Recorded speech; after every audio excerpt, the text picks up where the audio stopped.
my god. Hi. Hi. Hello. Hi, everyone. It's me, King Evelyn. And it's me, Samael. And we're here to read some nice, gentle bedtime stories to you. Very, very nice and very Christmassy. Very holiday themed No and death or gore you won't feel afraid to sleep. In fact, you'll be begging to sleep. forever. Well, What was that? I don't know. Right. Right. Did you see X's comment on yours? Yeah. I feel loved in my chat. That's crazy. Yeah, so we're gonna be reading Reddit stories like we did that one time for Halloween, except now it's a different holiday. Yeah. Feel hard though. I mean, no. Nice What? story. Nuh-uh. No. Yeah, so my stories today are coming from creepypasta and creepy encounters and Let's Not Meet. But they're really good stories. They're like, "Oh, let's not meet because I loved it so much. It should be a once in a lifetime thing." uh, and me, it's from True uh, Christmas stories and True Christmas Again stories.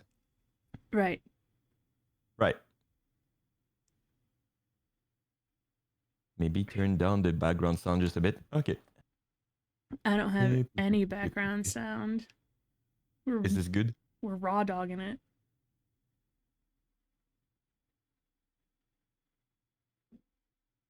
Is this better, Ray? Wait, turn down your mic. Okay, X. Whoops. Yeah. Yeah.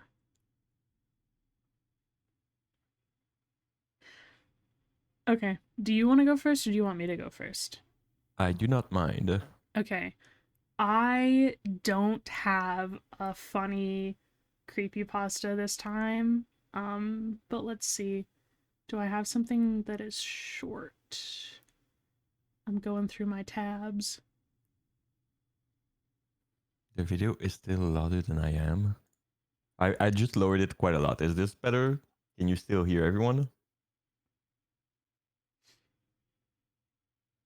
X, are you good, man?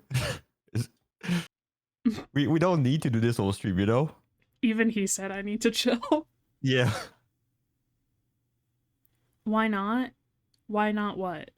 Why don't I have like a short creepypasta? I just didn't find one.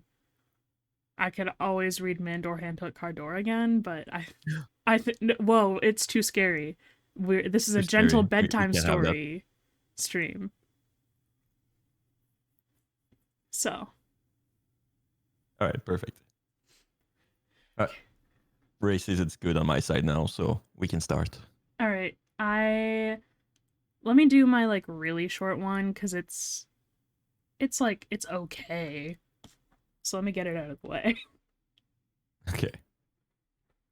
Okay. This one is called Creepy Men in the Middle of a Mountain Road in the Winter. And there's also like a little thing in the comments. I know how to read, by the way. That's a weird way to start a story. Yep. Okay. This happened almost 25 years ago, way before cell phones were a thing. When I was 17... Fuck, I didn't turn that off. I'm not reading these stories like a Yu-Gi-Oh protagonist, Ray. I'm gonna have to turn that off. When I was 17, my brother, 13 at the time, and I were traveling in northern British Columbia in mid-November. This is important as the darkness at this time of year in the mountains is absolute. We were in the Pine Pass between Chetwynd and Prince George, BC. Anyone who knows this area knows how desolate it is. I'm talking hundreds of kilometers between gas stations and any kind of people/buildings. We were just about at the Powder King ski resort turn off, and it was getting late. We pulled into a roadside turnout around 10:30 p.m. because I was super tired. My brother was already sleeping. I pull in and park near some tourist signage, lock my doors, and put my seat back to sleep. Whoops. I skimmed this, I didn't fully read it. Okay. I dead asleep when something snapped me awake. To this day, I'm not sure what it was that woke me up. I was looking around trying to figure out what was happening, then all of a sudden my car was surrounded by 4 or 5 men. They started yanking on the door handles trying to get in the car. I'm not sure if they saw I was awake or not, but I sat up and slammed the car in drive and peeled out of there. I'm not sure if I hit one of them or not, and I didn't care to check. I didn't stop again until my auntie's house in Prince George. It was one of the most terrifying times in my life. So to the 4 or 5 men in the Pine Pass who tried to get into a car with 2 kids, I hope I ran at least one of your feet over. Well, that wasn't very Christmassy. No, but it was similar to Mandor Hanto Cardor. You're right. Yeah, that's Christmas enough. Yeah. And there was another one that was in the comments of this. It's someone was like, "Whoa, I have a similar story." One time I was in Canada on a snowboarding trip, panorama, with some friends. We decided to go out for a drive and smoke some weed along a bunch of trees. It was probably the middle of the night, but the moon was really bright, so we could see fairly well. There was no one on the road that we've seen until we come across around a bend. In the middle of the road was something. It looked like maybe a small log or possibly a dead animal. As we got closer, it became clear that it was a fucking person laying on its back in the middle of a snowy, narrow road in the middle of the fucking woods. Mind you, this is the first sign of human life that we had seen in the last hour of driving around. No vehicle, four-wheeler, nothing. Just the person. Everyone in the pickup starts to panic and yell about what to do. Ultimately, we quickly agree to drive past it and then turn around another road that will take us back in the direction of our cabin. The driver of the pickup called the police on the way back and gave them the location of a possible injured person. After we got back to the cabin, the police called back asking for more information on where we saw the body because they went to where we told them and couldn't find anything. We found out the next day that nothing came of their search. There was no person anywhere down that whole road that they could see. What the fuck? There were 4 of us in the pickup. We all saw the same thing. I've always wondered if it was a bait situation, like there were others waiting in the trees or something. Creepy. Creepy. So much swearing. I read it exactly the way it's written. Some of these words are in all caps, by the way. It's okay, I refunded myself. What does that mean? Alright, I'm gonna start with my worst story. It's Okay. Christmassy, and it's not really scary, it's more like, that's vaguely interesting. Okay, a mildly interesting bedtime story. Yeah. It's called The Christmas Grinch Doll. As gross as the title of this post sounds, I swear on my life, this was a real encounter, and the only faithful encounter with the paranormal I have ever had. And I figured I would want to share it with Reddit. So, many years ago, my mom had gotten this Grinch doll thing for Christmas decoration. Nothing about it was scary on its own. It was just kind of there. The problem with this doll was that every single night, I would have a nightmare. In these nightmares, there would be some strange story, just like any nightmare. The point was, I'm trying to clear up is that in none of all the nightmares, I had none of them. Yes, were the same other. Didn't I read this before? I thought I read it. It was fine. Maybe it wasn't. Nice. So I'm guessing the person's trying to say in all of those nightmares instead of saying in none of them, none. You know. So in all the nightmares this person had, the fact that remain is that the Grinch doll was always in them. The worst part of this for me was that he always knew I was dreaming and he would talk to me like I was dreaming. Also, he was never really the antagonist in any of my dreams, but he was always there. In some cases, he would help me get out of the dreams, and sometimes he would just sit there. But get this, whenever Christmas was over and my mom would take it down, the dream were gone. This happened for a few Christmas. 2 years ago, I told my mom I didn't really like having it up, and she took it down. Easy as that. Last Christmas, I was visiting my sister for Christmas. At some point, I was playing with my nephew in his room, and when I noticed the doll on his floor, this is not strange at all because my mother had a box that she would will with things, a box she would give away pretty much, with things she doesn't need anymore, so she could give them away. Anyway, I remember having a dream again, and sure enough, he was there. Just the other day, my friend had asked me if I believe in ghosts, and I said no. She was shocked and said, "Have you never had a paranormal experience?" I told her yes, and I explained this story to her. She said I should ask my nephew if I can have it just to prove I'm right. How disgusting would it be if I asked for it back and he told me he got rid of it for the same reason? Ooh. I do like how the person is like, my friend asked me if I believe in the paranormal. I said no. They asked me if I ever had a paranormal story. I said yes. They're like, what? Ray, it's crazy that you just redeemed Hydrate because I literally just drank while it was muted. Ray always redeem hydrate the moment we put down our cup. Ridiculous. How does he know? Wait, maybe that's the story you should read. How does Ray know? Okay. And then I just like to read the one single comment on this is, Psh, I didn't read through it for grammar. Sorry, my guy. Psh, I'm not reading all this. This sucks. I'm trying to decide which one I want to do next. Oh, okay, you know what? I'm gonna do this one. I know which one. Go ahead. This one is from Creepypasta. It's called Footprints in the Snow. She left no footprints in the snow. Come on, just one more drink. You know I'm good for it. The bartender looked at me evenly, his dark eyes slitted as he tried to hide his frustration. I know no such thing. You've still got money on your books from the weeks before last, and you dare to come in here flaunting your wealth? I was a fool to let you drink before you'd settled your tab. Now get out.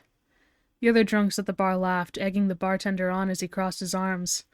I wanted to argue, but the man was quite a bit larger than me, and I realized the futility of continuing. He would win, just as everyone did when they went up against me, so I hung my head and mumbled something about leaving. As I stepped into the cold winter air, I felt some of my buzz deteriorate. The derision of my drinking companions followed me out into the chill weather. I was too drunk to be walking home, but it was my only means of convenience. I lived in Osaka at the time, back in the early 2000s. It was not what you would call a solid citizen.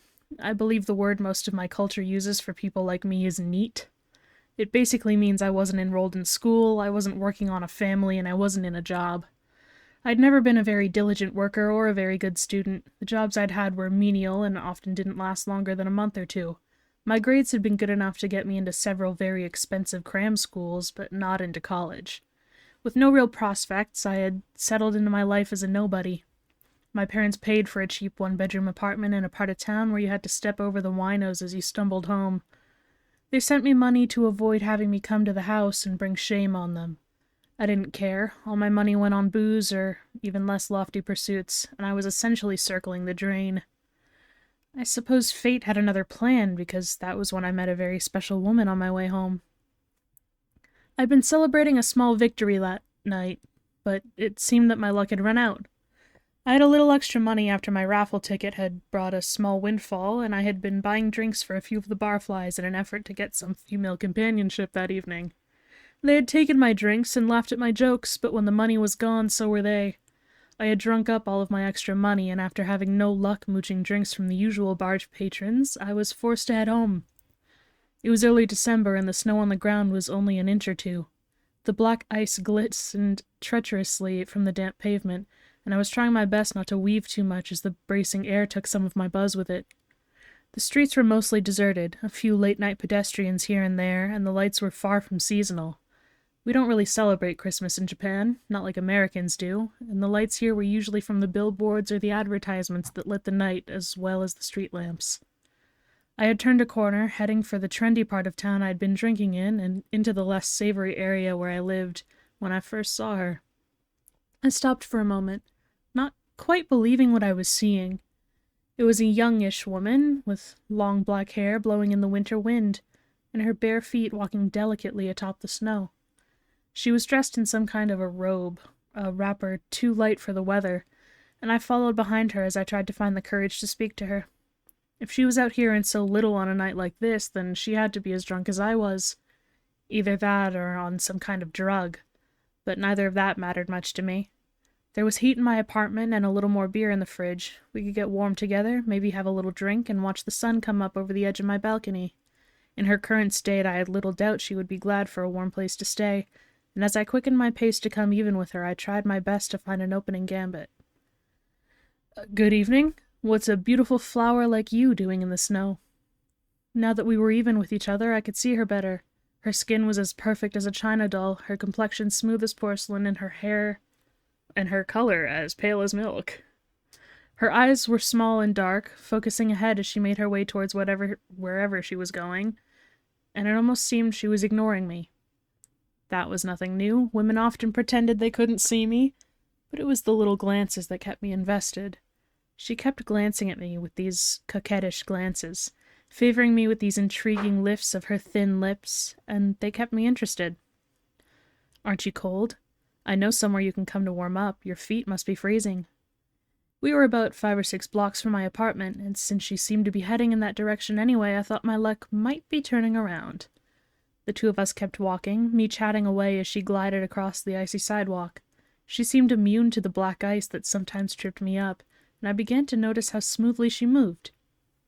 I know that sounds a little strange, but she moved as if her feet never touched the ground. It was like watching someone operate an extremely lifelike puppet, but it only seemed odd through the lens of my memories.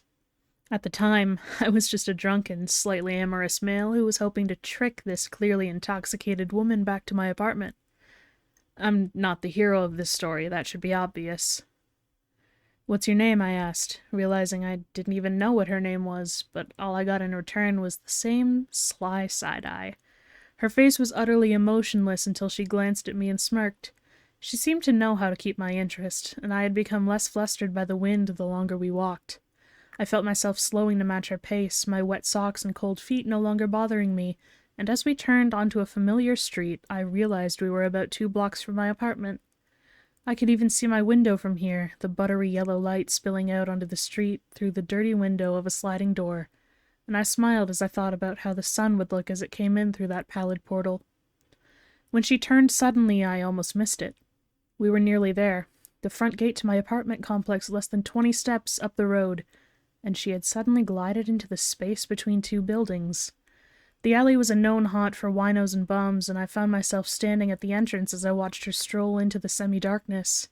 She had captured me effortlessly, and when she spun preternaturally in the low light and crooked a finger at me, I was taking the first step before I could stop myself.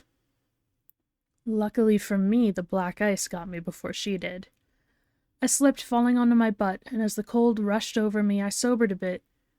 That was how I noticed that, despite the snow in the alley being deep enough to cover the first 3 inches of the garbage can and dumpsters, she hadn't left a single footprint in the snow.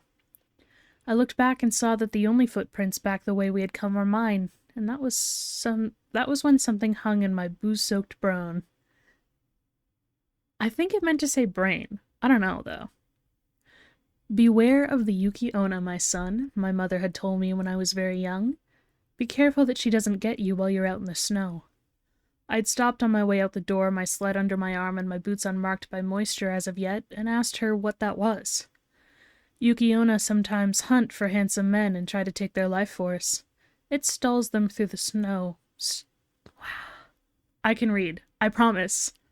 It stalks them through the snow, luring them away so it can get them alone, and freezes them in place as it draws out their precious life energy. So if a beautiful woman tries to take you away, come home quick and tell me so I can scare her off. She had said it jokingly, but as I sat in the snow, I realized I was about to do exactly what she had warned me against. The porcelain woman, a woman I now noticed left no trace behind, crooked a finger at me again, but I was up and running before it could waggle more than once. Fortune was with me, and I didn't find another puddle of ice until I reached the stoop of my apartment. I could hear her behind me. Her scream the roar of a winter wind, and as I rounded the gate and came into the courtyard, I expected to be pounced on at any minute. It would serve me right, I realized as I came shakily up the steps to the front door. I had thought I was the hunter, seeking my prey to lure it home, but I had been tricked and ran afoul of a much larger predator. I stumbled on the ice near the door, fumbling my key from my pocket, and as I looked up, I saw her reflected in the glass. Her hair was no longer straight, writhing behind her as it rose like a nest of vipers. The wrapper now looked more like a funeral shroud, the edges tattered and dark with grave soil. Her dark eyes were now large and round, their centers full of terrible knowledge, and her jaw was opening much too wide as I slammed the key in the lock and rushed inside. I shoved the door closed behind me, expecting a loud bang as she barreled through it, but when I turned to look from the stairs, the courtyard was empty save for the snowdrifts. I drank the beer in my fridge alone that night, realizing how close I had come to death, and deciding it was time to make some changes. I called my mother the next day and told her I needed help. That was 20 years ago, and my nights of midnight carousing are behind me. I went to cram school, got my test scores up, started college, and now I work as an engineer. My wife and I met in college, and we got married after she finished her doctorate. We have an apartment in a better part of town, a son getting ready for high school, and my current life is as far from that apartment where I saw the snow woman as in day from night. I no longer depend on my parents, and I've left the rut I had wallowed in for so long behind me. I still go out drinking with my coworkers sometimes, but now I'm careful how much I have before making my way home. On the night I barely escaped death, 2 homeless men were found frozen to death in that very alley. The news believed they had succumbed to the elements, but I think the Yuki Ono was simply looking for a third course to its long meal. Some nights when the snow falls and leaves drift on the sidewalks, I sit in my apartment and just wonder if it's still out there, hunting the streets of Osaka for its next meal. Then I remember how lucky I am to have escaped the cold embrace of the Yuki-onna. What is happening? What is happening in my chat right now? We're hating on the character of the story. Oh, not me? Okay. Oh. Oh, bro's gassing himself up for no reason. You also had a new chatter. Oh my god. Oh. Hi. I see Mirashupi was here. What? Hi, Mirashupi. And Renisia Denver.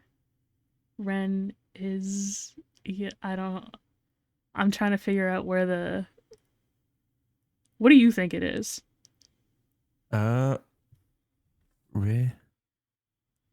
Renisia Denver, yeah, like you said. Renisia Denver. Hello. I'm doing good. How are you? We got Mirashupi. It's been so long. Hi. How are you? Why did I get a Discord ping? Yeah, then the ghost typed it. Yeah. No, it's like when you found footage, like, oh, yes, it's a creature, like, go post the video afterward. That's how it works. Yeah. Right. Yeah. Right. Yeah, so that one was pretty long, but that's my Yuki Onna story. What did you think? I think the guy sucked a lot, and yeah, I'm cheering for the Yuki Onna now. You think he was like okay. Bro literally said in the story like, oh yeah, I thought she was just a drunk girl, so I was gonna like take advantage of her. Oh, that is true. He did say that. He did say that, but he was also like, yeah, I'm a NEET. I suck. My life was at rock bottom. It's not because you hate yourself that excuse if you do horrible stuff. That's true. You got me there. You're correct. You know, I'm literally the worst. I suck. I deserve so much bad stuff. So anyway, I killed all my neighborhood. Yeah, my life has gone downhill. I'm really I'm really the worst person alive, but so I went to this school, right? And I Oh, saw these kids and oh, oh no. but I know that was wrong of me. So, Oh, all is forgiven then. right. Perfect. What's the saying? Admitted, halfway forgiven, or something like that. Fault Uh admitted. I've never heard Yeah, of that, but yeah, doesn't matter. exactly. Anyway, next story. Next story, your turn. um, my story is called "A Story Nobody Believes," and then he didn't write anything. I don't believe it. Yeah, that's bullshit. Let's move on. This happened like 15 years ago. It was school holidays, and my friend, we'll call her Sarah, and I were extremely bored and just wanted to chill. You know, the part I'm about to read is the part I'm like, I don't believe this because when you say school holidays, you think Christmas, right? Or is there other moments where there's a Uh break because of holidays? School holidays would be there's Christmas break, there's summer break, and there's like reading weeks, Okay, like March never break. mind. I always thought holiday break was only Christmas. Okay, because the next part he goes, this was summer. I was like, huh? This was summertime. We lived in a small town called Yes in Texas. How do you read that? Yeah. Yes, in Texas. Called New Braunfels? Is that it? Type it somewhere. In your chat. New Braunfels, I think.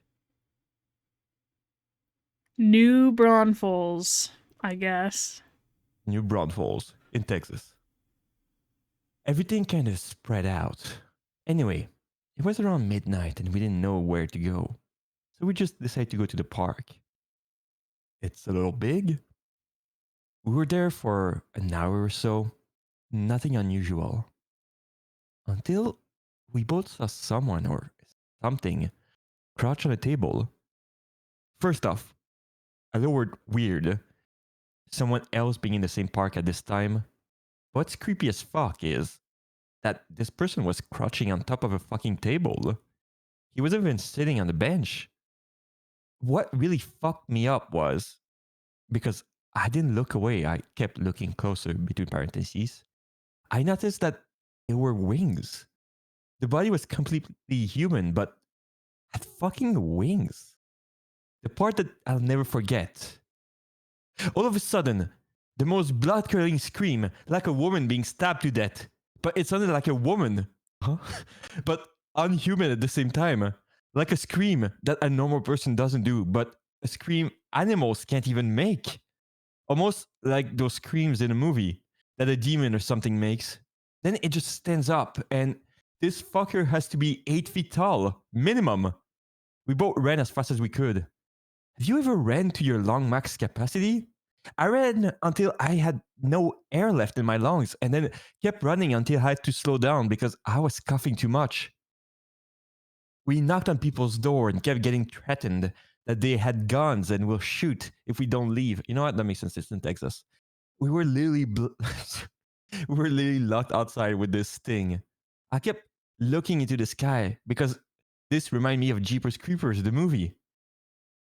After maybe 20 minutes, the police shows up and, of course, think we're on drugs.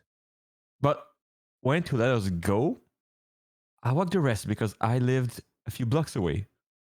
The police drove my friend home. There was a white cop and a Mexican cop.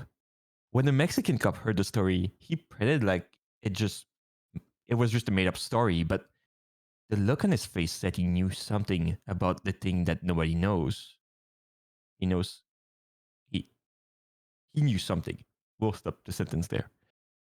I have PTSD now and hate going outside alone at night, especially near parks or the woods. Weird people don't really scare cops. Animals don't really scare cops. But you know it was something much worse if a cop lies and can't keep a straight face because of fear. Like I said, it's a story that happened and I remember clear as day, but a story nobody believes. And try making it as short as possible. The fog is coming! The fog is coming! The fog! A woman scream, but a woman, but a scream, but a woman scream. Oh no. Why is this person speaking in fucking riddles, bro? The problem is like there's a lot of moments where it's like there's a part between parentheses, and then after the parentheses, it says the same thing that was said in parentheses. So I just repeat myself reading everything. Yeah, the cop knew something about something that nobody knows, but the cop knew. Yeah. Yeah, that part was confusing because but the look on his face said he knows something about the thing that nobody knows. Yeah, just like the woman that screamed, but she sounded like a woman, but a scream, but if the scream was a woman who was screaming a woman. Like a woman being blood-curdling scream, parentheses start, like a woman being stabbed to death, parentheses end, but it sounded like a woman. A blood-curdling scream like a woman being stabbed to death, but it sounded like a woman. Oh no. Ray, the cliff notes were this person speaking in riddles. The cop knows things that he shouldn't know that he knows.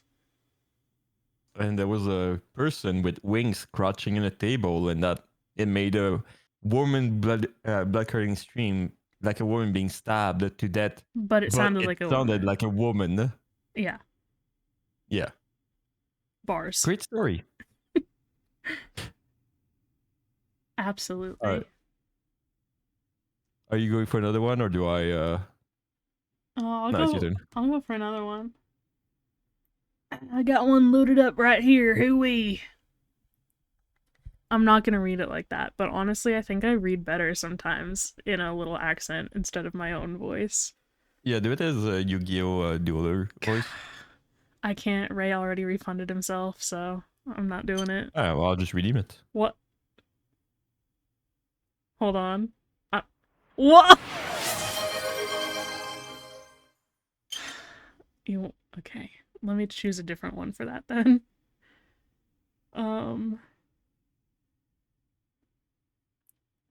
Okay, this one's short, so I'll try my best to do a Yu-Gi-Oh! Protagonist. Oh god.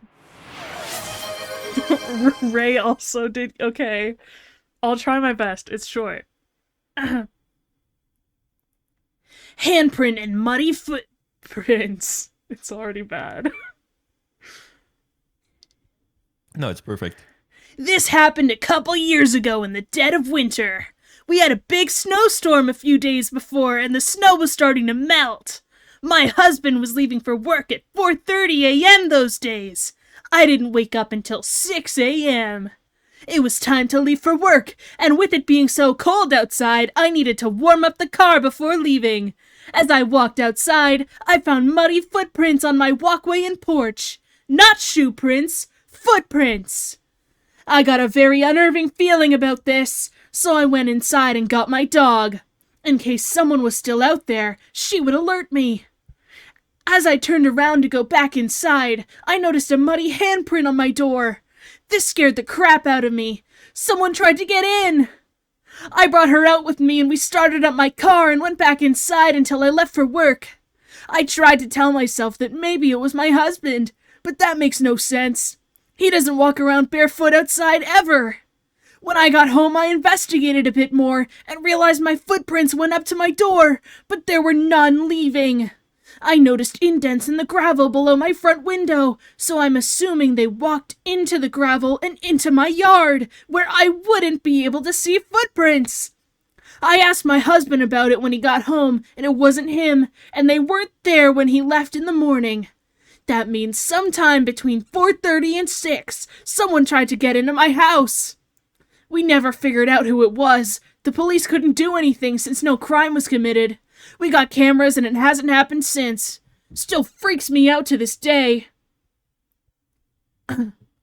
Ash, okay. You know what? That's close enough. A shonen protagonist, yeah. Samael and Ray both redeemed my Yu-Gi-Oh protagonist voice thing that I used for my Yu-Gi-Oh stream and forgot to get rid of. Can you read my like sales announcement but with that voice? This Friday, you'll never believe our crazy prices. Thank you. You're welcome. I hope it makes you happy. It makes me very happy. What did you think of my story? I'll be honest, I didn't listen to a second of it. Didn't understand a single word.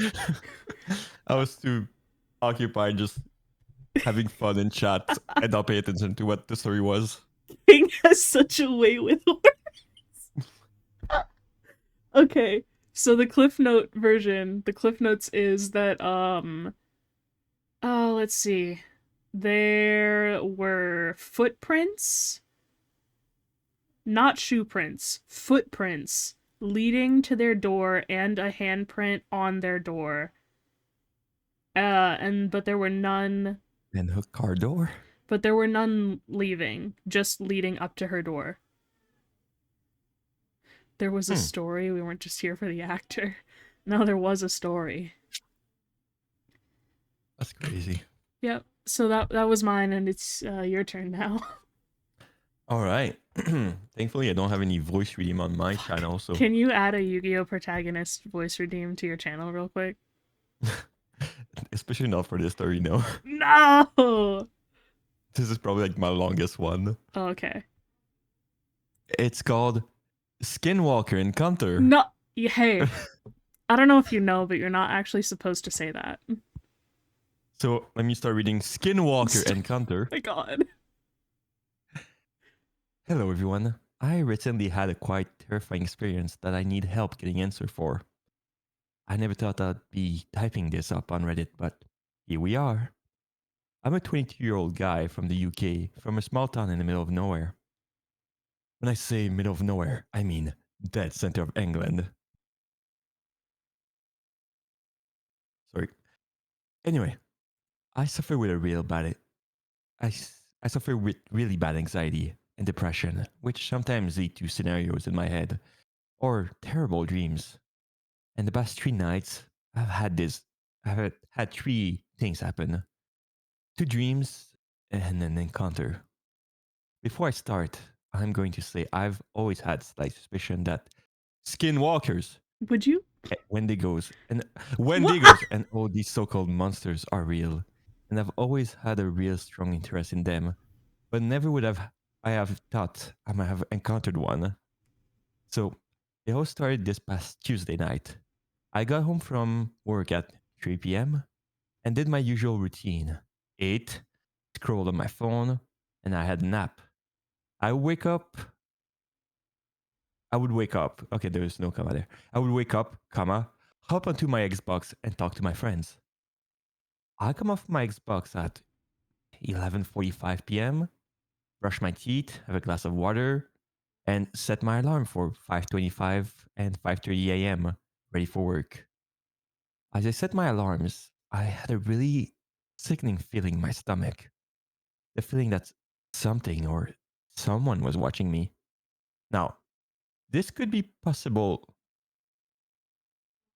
Because of the layout of my room. So I'll explain it the best I can.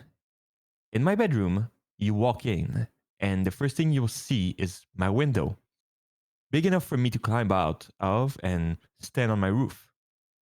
My roof is flat, as it part of the extension we have anyway going off top. Yeah, well, it's going off topic, so I'm gonna do that. As I was saying, I felt like something was watching me through my window. Through the slightest cracks in my curtains, I built up the courage to pull them fully open, and I saw nothing. I just blamed it on fatigue and shrugged it off. I fell asleep, however. Okay. This person is writing well, except for the lack of commas at a place where there definitely should be some. So I fell asleep, comma.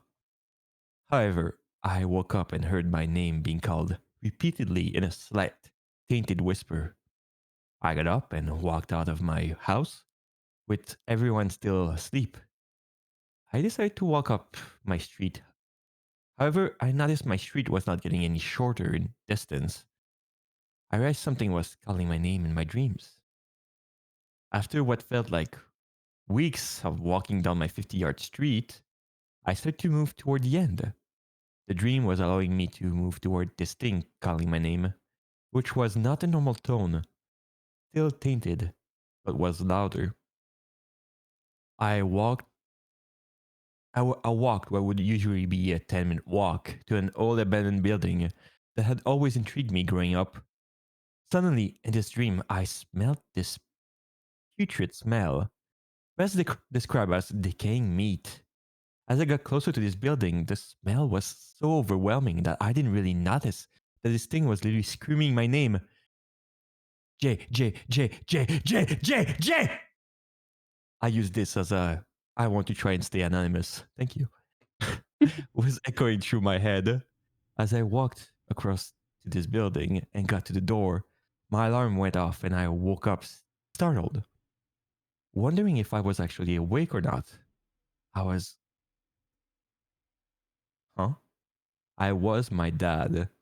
Saw me get up. I was my dad. I was my dad.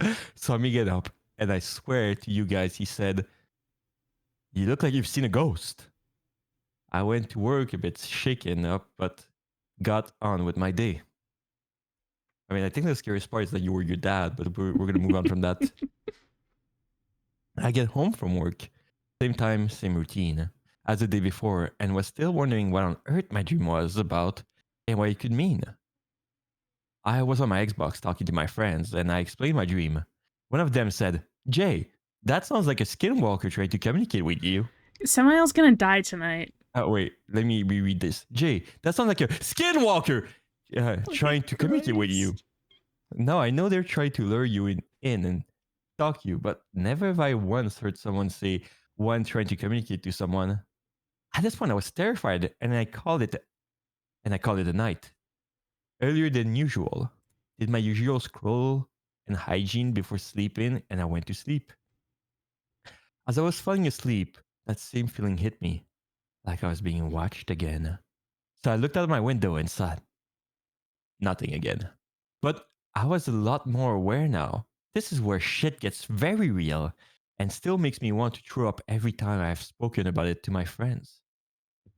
In this dream, I couldn't move. I could only move my arms. Well, then you could move. And what was happening this time? Probably guessed it. My name was being called again. And that tainted tone, other than this time, it was saying, "Jay, you must help me. Please." Over and over again.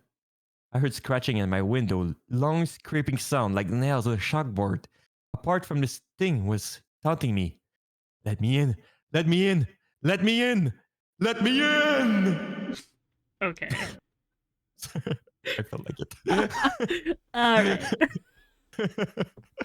It said, now chuckling to itself. The only thing I could do was open the curtain, so reluctantly. I moved my arm, the only body parts I could move to pull it open. Nothing was there. I was still saying the same thing over and over. I was genuinely terrified now. My alarm went off, and I woke up and ran downstairs to splash my face with water and got ready for work. The day was going slow. I couldn't take my mind off if everything. I couldn't take my mind off if I'm gonna. I couldn't take my mind off everything going on. I think the if wasn't supposed to be there. Every time someone called my name, I started to sweat.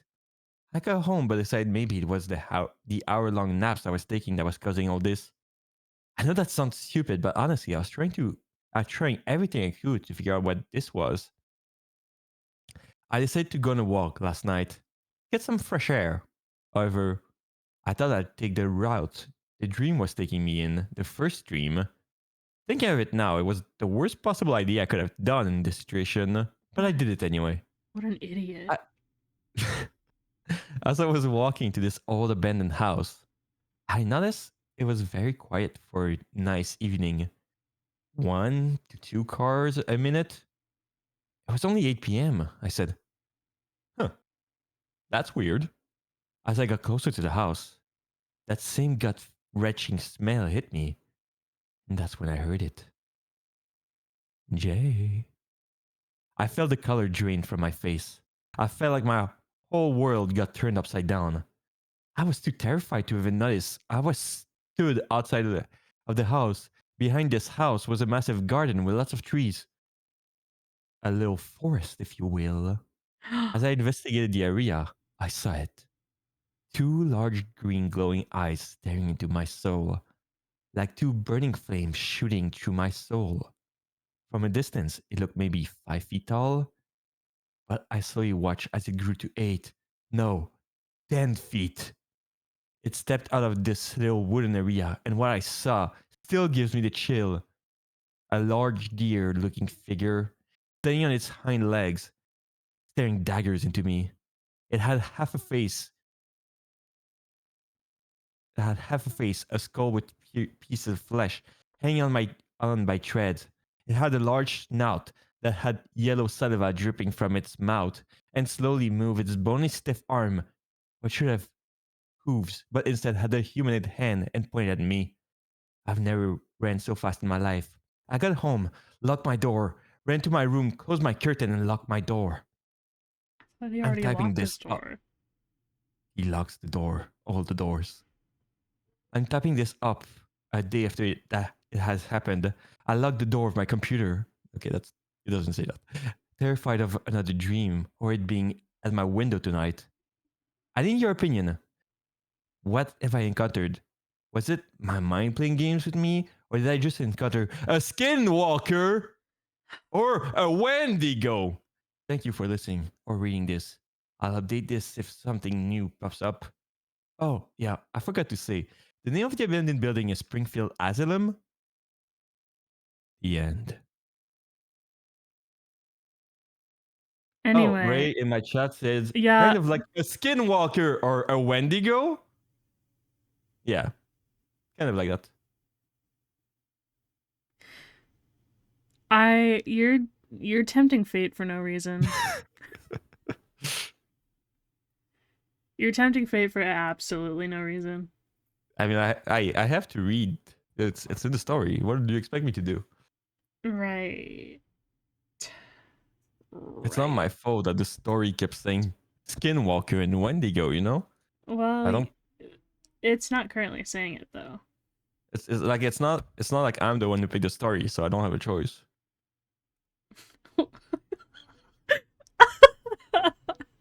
Anyway, your turn.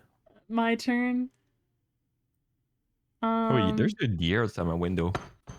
Oh yeah? Is it speaking to you? I'm like on the 4th floor, but there's a deer outside my window. Is there an actual one? I don't know. I didn't look outside my window. You want me to check? No, I think it'd be a bad idea to check. I'll go check. I just said it would be a bad idea. You know what? Even better. I'll open my balcony and I'll go check from the balcony. Okay. All right. Sure.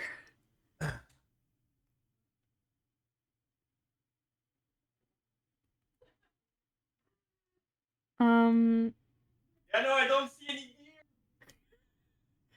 How do I know that was actually Samael? Don't see any deers outside. I'm sorry. I don't know. I don't know. I'm back. I like how I scream from my balcony, like, no, I don't see any deers. Like, I really hope someone outside just heard that. One of your family members has a window open. It's just like, what? Okay, I have one that involves similar things. Make sure you like say what it is, or else we'll never figure it out. Oh, I don't think I'll have to. Okay. They came for us in the blizzard. Only a few of us survived. I still remember the blizzard in Willow Creek Trailer Park. I was one of the residents who had grown accustomed to the harsh winters of this remote mountain town, but that year the blizzard was unlike any storm we had ever experienced. It was colder, fiercer, and it brought something with it, something evil. The blizzard was unrelenting, with no signs of stopping. The wind and snow were so fierce that it was impossible to see more than 50 meters, probably less. Even the strongest of the residents were struggling to cope with the extreme cold. The temperature had plummeted to dangerous levels, and our trailers were not built to handle such extreme weather. We rugged up as much as we could and hoped it would be over soon. But after 5 days, the blizzard had not died down. If anything, things seemed worse. It soon became apparent that we were ill-prepared for such a prolonged storm. Our food and water supplies were running low, and we were forced to ration what little we had left. Some of those in the neighboring trailers had already run out of food a day or two ago, and I, along with some of the other residents, had shared some of the little we had. To make matters worse, the blizzard had knocked out power and communication lines, and we were completely cut off from the outside world. The trailer park generators were old, but well-maintained. They should be able to help us get through this, I thought to myself, as I and some others worked on firing them up. It was a frightening feeling, though, knowing that we were alone and isolated. The park's next neighbor was only 2 kilometers away, but in this blizzard... A few of us had decided to meet in Tony's trailer, which was one of the larger ones, to discuss what we should do if the blizzard continued at this rate. "I think we're gonna have to try to make it to town. Ain't no one's coming to us," Tony said, not even trying to hide his anger at the authorities for seemingly abandoning us. "Don't be stupid, you won't even make it to the park's front gate in this," Margaret, Tony's neighbor, had replied. Tony took a sip of his hot tea, thinking up a reply while the wind and snow battered the side of his trailer. "She's right, Tones. Hell, I live 20 meters from your trailer and I almost got turned around out there. Snow's too deep to drive and you can't see the tip of your nose in that," Mike added. Tony grunted, more in annoyance than agreement, but didn't say any more. We spent the next few hours together drinking hot tea and coffee and playing board games. We agreed that we would help each other out, and the others in the trailer park, as much as we could. No one wanted to talk about what would happen if this blizzard didn't die down soon, but I am sure we were all thinking about it. "I think I'm going to call it a night. Thanks for the tea," I said, as I started buttoning up the top buttons on my jacket.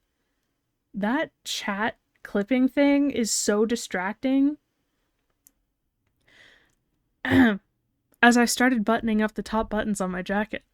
"Yeah, us too," Margaret said, standing up in unison with her husband John. With that, Mike, Sue, and Phil also stood to leave, nodding and thanking Tony for having them over. Then Tony's generator cut out. Sue emitted a small shriek of fear as the trailer was suddenly engulfed in thick darkness. Just as I reached the door, the power went out, and I could see through the small window the lights in the neighboring trailers flickering out one by one in the mist of the blizzard, like blown-out candles. The outside was now nearly pitch black, and the inside somehow even darker. After a minute or so, a faint glow illuminated the interior of Tony's trailer home as a few of the guests pulled out their mobile phones and switched on their flashlight. The light created flickering shadows around the room and failed to fully penetrate the corners, but it was still a relief nonetheless. Mike, who was next closest to the door, started to move toward the door and reach for the handle. "No, don't," I said quickly, grabbing his arm and pulling it away. "Hey, what the—" he started to say, but stopped himself as he watched me lock the door and put my finger to my lips. "Something's not right," I whispered. "All the generators can't just cut out like that. We need to be quiet and listen." We all stood there in silence, listening to the howling wind outside and the creaking of the trailer. It was then that we heard a faint tapping on the window. We all turned to look, but it was too dark to see anything outside. "Is anyone out there?" Margaret called out, her voice trembling. There was no response, only the tapping grew louder and more insistent. It was then that we saw the shadows outside the window, moving and shifting in the blizzard. It was clear that someone or something was out there, trying to get in. That's when Margaret repeated, "Is anyone out there?" Only her voice came from outside the trailer. I spun my head to look at Margaret, and in the dimly lit room, I saw the blood drain out of her face, eyes wide in terror. Something had mimicked her voice perfectly. We stood frozen in place, not making a sound. Is anyone out there? Margaret's voice again from outside the trailer. Margaret made a whimpering sound and collapsed into John's arms as her legs turned to jelly. Is anyone out there? This time the voice had dropped pitch. It was still her voice, but sounded more menacing. Is anyone out there? Bang. We all jumped in fright as something slammed against the door. Bang! This time the door buckled a little. Now more knocking and tapping all around us, every window, every wall. Bang! A third loud hit against the door. Tony whispered urgently, "We need to barricade the door. Quick, find anything you can block it." We sprang into action, grabbing whatever we could find, chairs, tables, even the board games we'd been playing earlier. We worked frantically, our hearts racing with fear as the banging on the door grew louder and more insistent.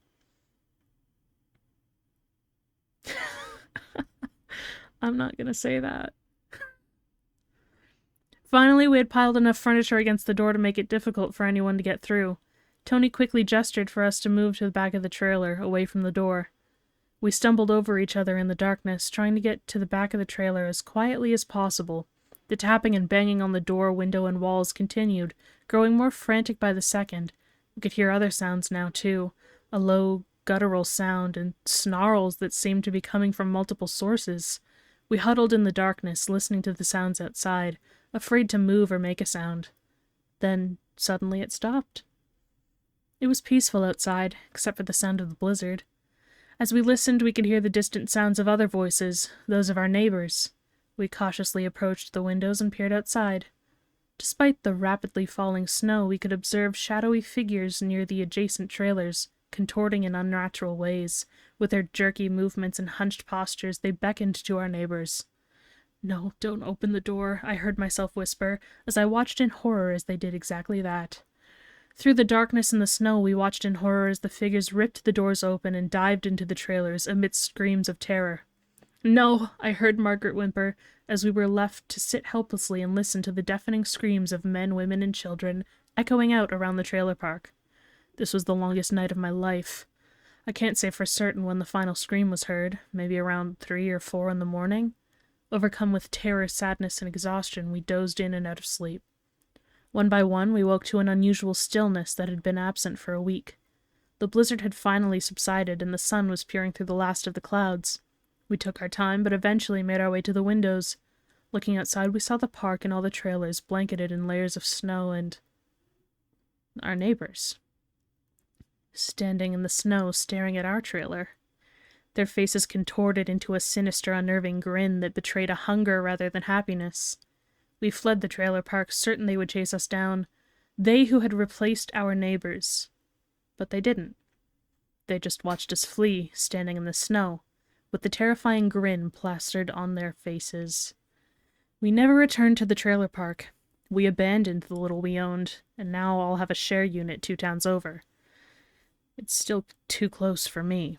The local news never reported on the events of that week, at least not what happened to the residents of the trailer park.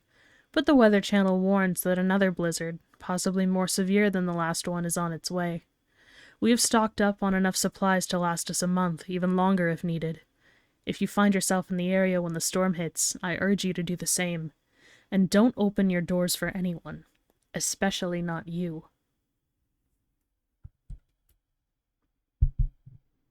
Ta-da! Alright, let's read the chat. Let's see. Wow, you guys are really chatting in there. Oh my god.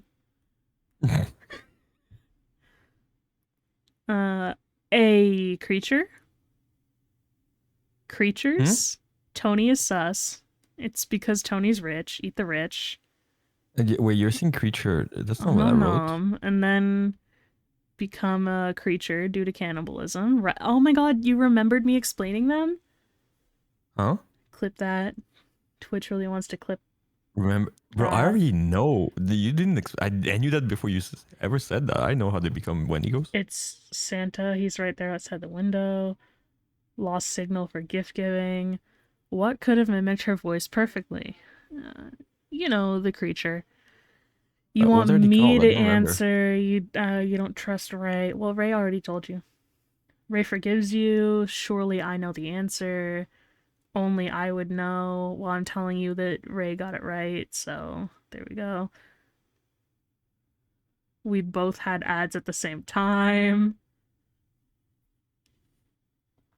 Scariest thing is a Twitch clip thing. That's real. All right. Is the ads on my stream over? Are the ads on my stream over? For me, yeah. You don't have ads, do you? Yes, my subscription ran out. Oh. You have ads. Yeah. I actually don't have your ads. But I don't see the green thing that says you have ads, so I think you're out. Okay. Yes. That's okay, Ray, because you know where you can find the other half of the story? You'll be able to find it at youtube.com/KingEvelynVT. That's youtube.com/KingEvelynVT. Stop telling me to clip this moment! I mean, Twitch really wants people to know they can find it on youtube.com/EvelynVT. King Evelyn VT, thank you. What did I say? You just said Evelyn VT. Oh. You're gonna leave? Don't. Unless you're But going I to just turned off- youtube.com/KingEvelynVT. I just went and turned off the ads on my stream, so they shouldn't start again. Well, you said that last time, and then you had ads through the whole thing last time also. I don't know. Anyway, this VOD will be up eventually, probably this week. All right. True. Oh, it's my turn. Yeah. Yeah. Let me take a sip of water. Oh, careful. You said that out loud, and now Ray's gonna redeem it. So. It's fine. Raising my wall. He knows when I drink water. Ray, hurry up. All right. Redeem it. All right. True Home Alone break-in story. This happened in 2008. This happened in 2008 when I was 13 years old. I'm now 27. You I'm also fucking a female. stuttered in your story hydrating me. I remember it like it was yesterday. I lived in Cincinnati at the time, and it was January. My middle school was called off due to a snowstorm the night before. I was home alone because my dad and stepmom had to go to work, which meant my little sister was at daycare and my older brother had a dentist appointment. My dad worked for lawn care and sometimes came home for lunch if he was in the area. So when I was awoken by noises coming from the basement, I thought it was just him, home for lunch going through things in the basement. So I really didn't think anything of it. When I got out of bed, I could still hear what I thought was my dad in the basement. But as I approached the stairs, something felt extremely off. I really don't know what caused me to do this, but instead of yelling, I whispered, "Dad? Is that you?" "There's no deers outside!" Huh? Bro. He didn't respond, so I quickly went to the front door and looked out of the tiny square without window and saw two men walking up the snow-covered hill in my backyard. I found out later that there was a third man, and he was the one who broke the basement window. I quickly realized that the noises I heard was actually the basement window directly under my bed, and the basement being broken. I ran back to my bedroom immediately, hopped into my closet, and called my mom. When she answered, and I told her what was happening, she called my brother to see if he could go home because I had a history of being scared to be at home alone. So neither of them actually believed that there was people in the house. Before my brother got there and right after my mom and I got off the phone, I called 911. I don't think the dispatcher believed me at first because she asked me several times if I was sure there was people trying to enter my home. Meanwhile, the three men had already entered the house and were hauling ass up the basement stairs. After I told her that, I immediately noticed a change in her voice. And she told me to stay calm and asked me if I was in a safe place, to which I told her I was inside my bedroom closet, except the door wouldn't close all the way because, as most teenagers, my room was only clean because I threw a lot of it in my closet. So I had to hold my closet door shut. The dispatcher told me to let her know what I could hear. If anything, I told her that I heard them talking to each other in the living room, but I couldn't understand what they were saying. The next thing I knew, they were breaking down my dad and okay, breaking down my dad and stepmom's bedroom door. Okay, they're breaking down my dad. That's rough. But I was my dad. But I was my dad. Breaking down my dad and stepmom bedroom door that was right next to my room. Not long after that, I see through the crack of my closet door one of the men enter my room, and a few seconds later, he walked back out, obviously realizing it was a child's bedroom and that he wasn't going to find anything worthwhile in there. A few moments later, one of the men shouts, "He's home! He's home!" And they all start running away. Or so I thought. A little backstory about the house. It was fairly old, so to open all of the windows, even the basement, you had to crack a lever to open or close them. Unlike the glass block windows that can be broken or seen through. Not only that, but the front door didn't open because the house had settled too much and would unlock. So the couch was in front of it. Because the front door didn't work, we used the side door to get in and out. I'm not sure why. The side door had to be unlocked with a key from the inside of the house to be able to leave. Everybody had a key beside my little sister. That being said, the men had to leave the way they entered, with everything they were trying to steal, which was through the basement window. After the dispatcher informed me that the police had my house surrounded and it was safe to come out, it took me quite a while to leave my closet because I didn't really know if they were gone. When I finally got the balls to get out, I grabbed my key and darted to the side door to let the police inside. Sorry. Um, where was I? You were letting the police inside? Yeah, I'm trying to find where that was. Where the fuck was I?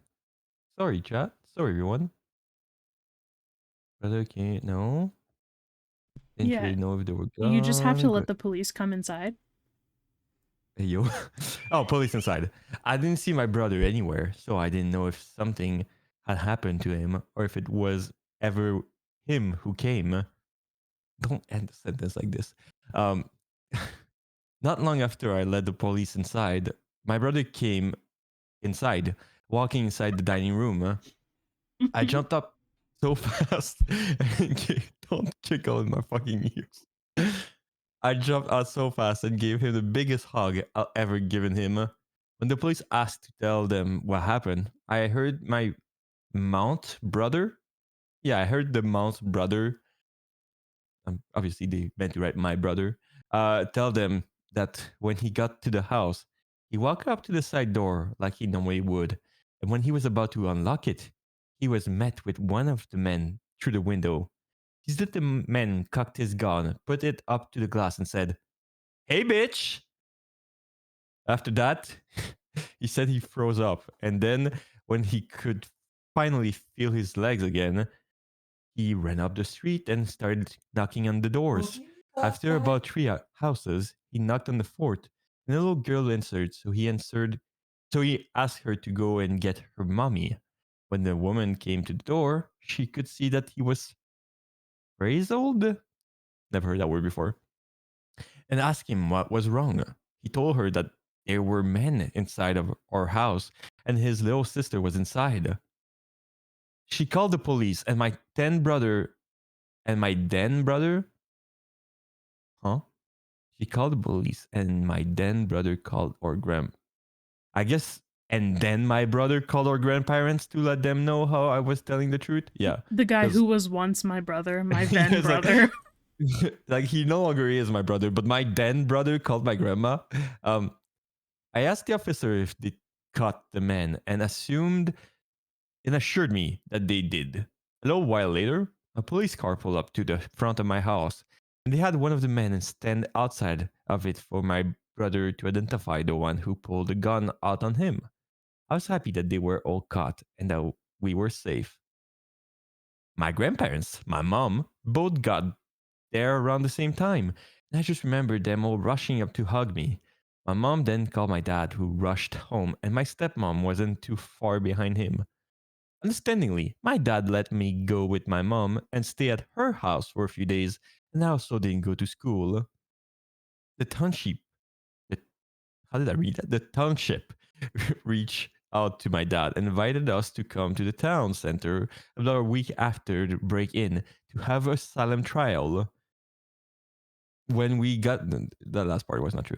When we got there, I was surrounded by the officers who were there that day and apprehended the men, and they awarded me with a certificate of bravery for staying calm and helping them catch the men, along with a little gift bag of yearly. Okay, is there still horror in this story, or is the rest just about like awards you receive? Because there's still like 3 paragraphs The that I've. horror of the participation award.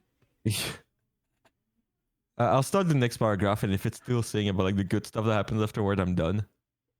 About a month later, we had to go to the men's court date when we met a woman and her son in the waiting area that had their house broken into a week before our house got broken into by the same men, who just so happened to steal one of the guns she had. As it turns out, the 2 men had 3 guns, but only one of them was loaded. Why did they carry 3 guns? If what's whatever. I was way too overwhelmed to be in the courtroom and have to see the men again. So the judge allowed us to stay in the waiting area until their hearing was over. 2 of the men ended up getting 7 years in prison, and the other got 12 years in prison because he pulled a gun on my brother. They're all out of prison now, and for a little while. Wait, how long ago was this story? In 2008. Okay. They're out of prison now, and for a little while, I was scared that they would come back once they got out because my dad still lives there. But nothing has happened since that day. I've always heard stories about houses being broken into, but I never thought it would happen to me. I'm really glad that I was old enough to know what to do in that situation, and that the men never knew I was in the house with them until they were in court, because who knows what they would have done if they knew. Number 13. Burger King footlit fungus. Anyway, it's over. Footlit fungus? I was gonna say footlet, so I was like, wait, no, that's not it. Okay, what has a King? Do you take story requests? Why am I reading your chat? Wait. Why are you reading my chat? Read your chat. Kind of like a skinwalker Wendigo. Wait, no, that's a while ago. Yes. Is it another creature? What? What kind of creature? You know. I'm not gonna clip Twitch. I'm a tweak. Tweak? Clip that, clip that. Ah! Wendigo in Samael house. SMH, nice knowing it. Wait, what? There's no skinwalker in my house. Or Wendigo. Or skinwalker. Let the boys come inside. Let your brother come inside. What kind of story is this? Hey, bitch! How could you say that? What? I forget. I honestly forget what it was, but hey, bitch. Oh, it was in your story. Yeah, hey, bitch. Yeah. Hey, bitch. It's like the like casual way I'm pretty sure it was like, hey, bitch. But I like to read it as, hey, bitch. Like pointing a gun at you. How you doing? Anyway, someone in your chat wants to have a request a story. Yeah, someone in my chat sent me a story. Go ahead. Allow me to read the story. It says it's multi-part, but I'm seeing one part. I think. Outside. Just part 1 is fine. Okay, excellent. Hey, Samael, I think you got something going on though. Anyway. Wait, what? Yeah, don't worry about it. Maybe don't look at the windows though. Now I want to look at my windows. What are you seeing? Are you there? I'm hearing things. Anyway, footsteps. If you're hearing things, you might want to check your windows, bro. What would you hear things in my house? Unless you're in my house. Creep. Well, the whole thing is like 6 parts. Okay, part 1 is fine. It's called Footsteps. This is long, so I apologize for that. I've never had to tell this story with enough detail to actually explain it all the way, but it is true, and it happened when I was about 6 years old. In a quiet room, if you press your ear against a pillow, you can hear your heartbeat. As a kid, the muffled rhythmic beats sounded like soft footsteps on a carpeted floor, and so, as a kid, almost every night, just as I was about to drift off to sleep, I would hear those footsteps, and I would be ripped back to consciousness terrified. For my entire childhood, I lived with my mother in a fairly nice neighborhood that was in a transitional phase. People of lower economic means were gradually moving in, and my mother and I were 2 of these people. We lived in the kind of house you see being transported in 2 pieces on the interstate, but my mom took good care of it. There were a lot of woods surrounding the neighborhood that I would play in and explore during the day, but at night, as things often do to a kid, they took on a more sinister feeling. This, coupled with the fact that, due to the nature of our house, there was a fairly large crawl space underneath, filled my mind with imaginary monsters and inescapable scenarios which would consume my thoughts when I was awoken by the footsteps. I told my mom about the footsteps, and she said I was just imagining things. I persisted enough that she blasted my ears with water from a turkey baster once just to placate me. Still, I thought that would help. Of course, it didn't. Despite all of the creepiness and footsteps, the only weird thing that ever happened was that every now and then I would wake up on the bottom bunk despite having gone to sleep on the top. But this wasn't really weird, since I'd sometimes get up to piss or get something to drink or, I could remember just going back to sleep on the bottom bunk. I'm an only child, so it didn't matter. This would happen once or twice a week, but waking up on the bottom bunk wasn't too terrifying. But one night, I didn't wake up on the bottom bunk. I had heard the footsteps, but was too far gone to be woken up by them. And when I was awoken, it wasn't from the sound of footsteps or a nightmare, but because I was cold. Really cold. When I opened my eyes, I saw stars. I was in the woods. I sat up immediately and tried to figure out what was going on. I thought I was dreaming, but that didn't seem right, though neither did me being in the woods. There was a deflated pool float right in front of me, one of those shaped like a shark. This only added to the surreal feeling. After a while, it seemed like I just wasn't going to wake up because I wasn't asleep. I stood up to orient myself, but I didn't recognize these woods. I played in the woods by my house all the time, so I knew them really well, but if these weren't the same woods, then how could I just get out? I took a step and felt a shooting pain in my foot, which knocked me back to where I had just been laying. I had stepped on a thorn. By the light of the moon, I could see that they were everywhere. I looked at my other foot, but it was fine, and as a matter of fact, so was the rest of me. I didn't have another scratch on me, and I wasn't even that dirty. I cried for a little bit and then stood back up. I didn't know which way to go, so I just picked a direction. I resisted the urge to call out since I wasn't sure I wanted to be found by who or what might be out there. I walked for what seemed like hours. I tried to walk in a straight line and tried to course correct when I had to take detours, but I was a kid and I was afraid. There weren't any howls or screams, but only once did I hear any noise that scared me. It sounded like a crying baby. I think now that it was just a cat, but I panicked. I ran, veering in different directions to avoid big thickets of bushes and collapsed trees, and I was paying close attention to where I stepped because by that point my feet were in pretty bad shape. I paid too much attention to where I was stepping and not enough to where those steps were leading, because not long after hearing the cry I saw something that filled me with the kind of despair I haven't experienced since. It was the pool float. I was only 10 feet from where I had woken up.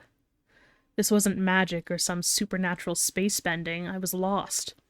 Up until that moment I thought more about getting out of the woods than how I got in, but being back at the beginning caused my mind to swim. I wasn't even sure that these were my woods. I had only been hoping that they were. Had I run in a huge circle around that spot, or did I just get turned around and start making my way back? How was I going to get out? At the time, I thought the North Star was just the brightest star, and so I looked and found the brightest one and followed it. Eventually, things started to look more familiar, and when I saw the ditch, a dirt ditch my friends and I would have dirt-clawed wars in, I knew I had made it out. By that point, I was walking really slowly because my feet hurt so much, but I was so happy to be so close to home that I broke into a light jog. When I actually saw the roof of my house over a neighboring lower-set house, I let out a light sob and ran faster. I just wanted to be home. I had already decided that I wouldn't say anything because I had no idea what I could possibly say. I would get back in the house somehow, clean up, and get in bed. My heart sunk as I rounded the corner and my house came fully into view. Every light in the house was on. I knew my mom was up, and I knew I would have to explain, or try to explain, where I had been, and I couldn't even figure out where to start. My run became a jog, which became a walk. I saw her silhouette through the blinds, and although I was worried about how to explain things to her, that didn't matter to me at that point. I walked up the couple of stairs to the porch and put my hand on the doorknob and turned. Right before I pushed it open, 2 arms wrapped around me and pulled me back. I screamed as loud as I could. "Mom, help me, please, Mom!" The feeling of being so close to being safe and then being physically pulled away from it filled me with a kind of dread that is, even after all these years, indescribable. The door I had been torn away from opened, and a flash of hope shot through my heart. But it wasn't my mom. It was a man, and he was enormous. I thrashed around and kicked at the shins of the person holding me while also trying to get away from the person who had just come out of my house. I was scared, but I was furious. "Let me go! Where is she? Where's my mom? What did you do to her?" As my throat stung from screaming and I was drawing in another breath, I became aware of a sound that had been present for longer than I had perceived it. "Honey, please calm down. I've got you." It sounded like my mom. The arms loosened and set me down, and as man approaching me blocked out the porch light with his head, I noticed his clothes. He was a cop. I turned to face the voice behind me and saw that it really was my mom. Everything was okay. I began to cry and the 3 of us went inside. "I'm so glad you're home, sweetie. I was worried I'd never see you again." By that point, she was crying too. "I'm sorry, I don't know what happened. I just wanted to come home, I'm sorry." "It's okay, just don't ever do that again. I'm not sure me or my shins could take it." A little laughter broke through my sobs and I smiled a bit. "Well, I'm sorry for kicking you, but why'd you have to grab me like that?" "I was just afraid that you'd run away again." I was confused. "What do you mean?" "We found your note on your pillow," she said, and pointed at the piece of paper that the police officer was sliding across the table. I picked up the note and read it. It was a running away letter. It said that I was unhappy, never wanted to see her or any of my friends again. The police officer exchanged a few words with my mom on the porch while I stared at the letter. I didn't remember writing a letter. I didn't remember anything about any of this. But even if I sometimes went to the bathroom at night and didn't remember, or even if I could have gone into the woods on my own, even if all of that could have been true, the only thing I knew at that point was, this isn't how you spell my name. I didn't write this letter. Edit. After a conversation with my mother about what happened when I was a kid, I was reminded of something that cannot be unrelated to this. It answers some questions about this story, but raises other questions that I'm still looking into. It also suggests that much of what I've been told about my life since I was a child wasn't true. You can find the new story here, except we're not gonna do that. I was told part 1 is enough. Ooh, little cliffhanger. Time to check my chat. King is hearing things. Samael, go check your windows. King types creature 1 time, and here we are. No, it makes sense. SMH King!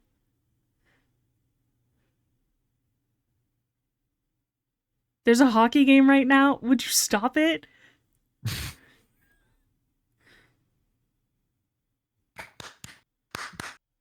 Oh, the clapping from... Thank you. Thank you.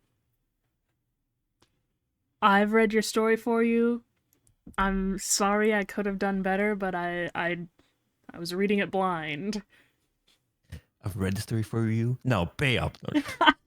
Pay up! Okay, your turn. All right. My story is. Oh my god, he noticed me? Yes, I always notice you. Oh my god, you think I did great? You read in Braille. Bro. All right. The true horror story about the man in my backyard. Between parentheses, not the Wendigo. Okay, thank you. Would you stop it? I mean, what could even happen? Nothing. That's right. Right. My name is Noah, and I'm 15. This story is based on true events encountered by my brother, who is currently 12, and me. This happened when I was 13, and my brother used to have a wardrobe filled with random costumes from Spider Man to Indiana Jones, etc. We'd always dress up and roleplay in our backyard, which was basically a big square if you looked at it from above, and I had a metal fence all around it. Okay, it's a bot. I was wondering where a bunch of message suddenly got deleted. Anyway, on this particular day, I was dressed as Indy, and my brother was dressed as Woody from Toy Story. We were role playing as if I captured and Woody needed to save me. As if I was captured and Woody needed to save me, or something like that. Doesn't really matter, honestly. It was in autumn when the days started getting shorter and it turned dark really quickly. We were just about to jump from the window, surviving a massive explosion of dynamite behind us, when I heard a whistle coming from somewhere around us. We both heard it and started looking around. Keep in mind that it was dark at that moment. After we looked around, seeing nothing, we heard another whistle. Over here, said the man that was leaning against the fence, staring at us with his eyes being red as if they were filled with blood. Now, me and my brother were both scared shitless when we saw him. He was a middle aged man, wearing a brown leather jacket, dirty jeans, and some really old white shoes. His hair was long and greasy. My brother was really scared and held onto my arm, shaking in fear. I looked at the man and yelled, "Get off our fence, mister! I'll call my dad!" He looked at me with an angry and frightened expression. What happened next was the thing that scared me for life. The man jumped over the fence and started walking toward us. My brother started crying, and I screamed for help. I was crying as the man picked up the pace, and I led my brother with me to the other corner of the backyard. We both screamed as he got closer and closer until I heard my dad scream from the porch, "Get the fuck away from my kids!" My father was 52 at the time, and I've never seen him run so fast. He charged at the man and knocked him down. He started beating the man and didn't stop until he was knocked out cold. He then got up and ran over to us. As my mom, grandparents, and my aunt and uncle ran outside in shock as they saw the man laying in the grass, our mom ran over to us and cried along with us, relieved that we weren't hurt.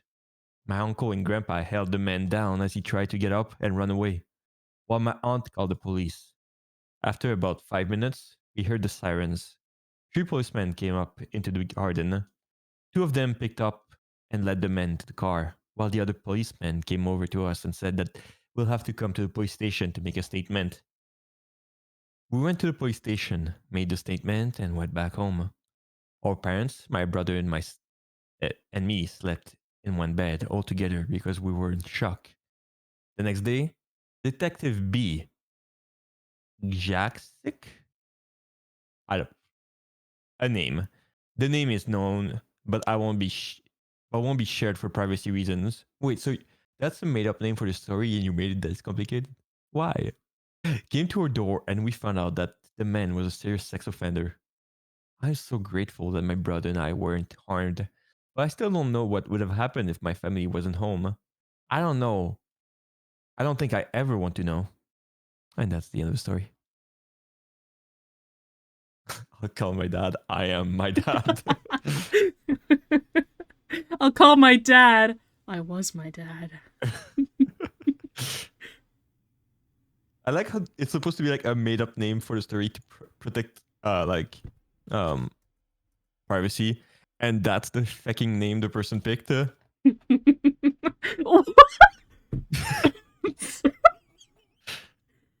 Like really? That's the name you picked? Could have picked John Guy. No, it had to be I don't even know how to read that. I don't know most of the symbols.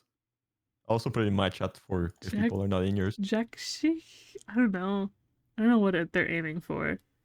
But that's crazy. Anyway, that was my story. All right. I have a story called Just a Nice Christmas Eve Drive. This happened over 20 years ago. I was driving back home with my girlfriend at the time. It was Christmas Eve, and my mother's family used to hold a large celebration at my aunt's house in Estacada. This was my girlfriend's first time meeting with my extended family, but she got on quite well with them. We spent the majority of the afternoon and evening talking, playing poker, opening presents, and drinking an assortment of adult beverages. My girlfriend had been quite inebriated by the time we had to leave, therefore I'd be driving us home. It was around 11 p.m. or so. I was driving my girlfriend's car along Highway 211. Now, this stretch of road is surrounded by farms and dense patches of forest, and parts of it are unlit, but nothing to fear. I grew up in this area, so I knew this road like the back of my hand. The both of us were just driving and talking away, just two young lovers making the most of our moments together. There is a portion of the highway that descends down an enormous hill before crossing Deep Creek. Surrounding both sides of the roads are thick forests. There are no lights. The only thing we could see was the area directly in front of our headlights. I drove down the hill, crossed the bridge, and uphill through more forest.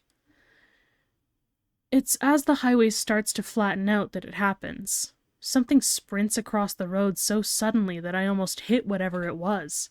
I slam on the brakes. I turn to my girlfriend and ask her if she saw it. She confirmed that she had, but she couldn't make out what it was. Maybe it was a coyote, as they're fairly common sight in this area. But something felt off about it. Whatever it was that ran in front of our car disappeared into the woods next to the road. Coyotes don't usually just dart out in front of cars. Not like that, anyway. So, for some reason, I decided to check it out. I turned the car around and switch on the high beams to better light up the forest in which this thing had vanished in. I step out of the car and walk toward the woods. I don't see anything. But now it feels like perhaps I'd made a grave error. My heart is pounding and the hairs on the back of my neck are standing at full attention, but I still don't see anything unusual in the trees. Suddenly the car's horn blasts. It's not a beep beep beep that you'd get if, say, your driver or passenger wanted you to hurry up and get in the car. No. This was a long, blaring beep. I walked back into the car and asked my girlfriend why she leaned on the horn like that. She said nothing. Instead, she pointed to a spot about 50 feet from where I was standing. I looked over in that direction, and that's when I saw it. Surely this was the thing that ran in front of our car. It was a man. He was completely naked, his skin was covered in dirt and mud, and in one of his hands he was holding a hatchet. He looked back at us, and then he smiled and waved to us before turning around and walking back into the forest. Needless to say, we got the hell out of there. Once we were safely driving again, my girlfriend explained what had just happened. While I was trying to look for the man in the area he initially vanished in, he circled back around and came out from another spot in the forest beyond my car headlights. My girlfriend had seen something out of the corner of her eye, and that's when she saw him. Before she honked the horn, he was walking towards me, his hatchet raised as if making to strike me. We called the authorities once we got safely back home, but they never found anybody.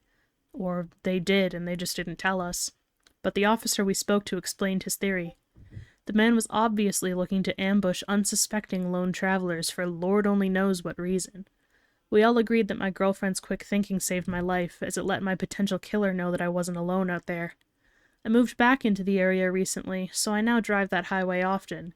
No naked hatchet man sightings yet, but I can tell you that I'm definitely extra vigilant now, especially near Deep Creek. Yeah, so that's crazy. Why do I need an intervention? Why do your stories always have drinking? They don't? Yes, Skinwalker. There you are, ready for you. You're welcome. I don't think. You're watching hockey?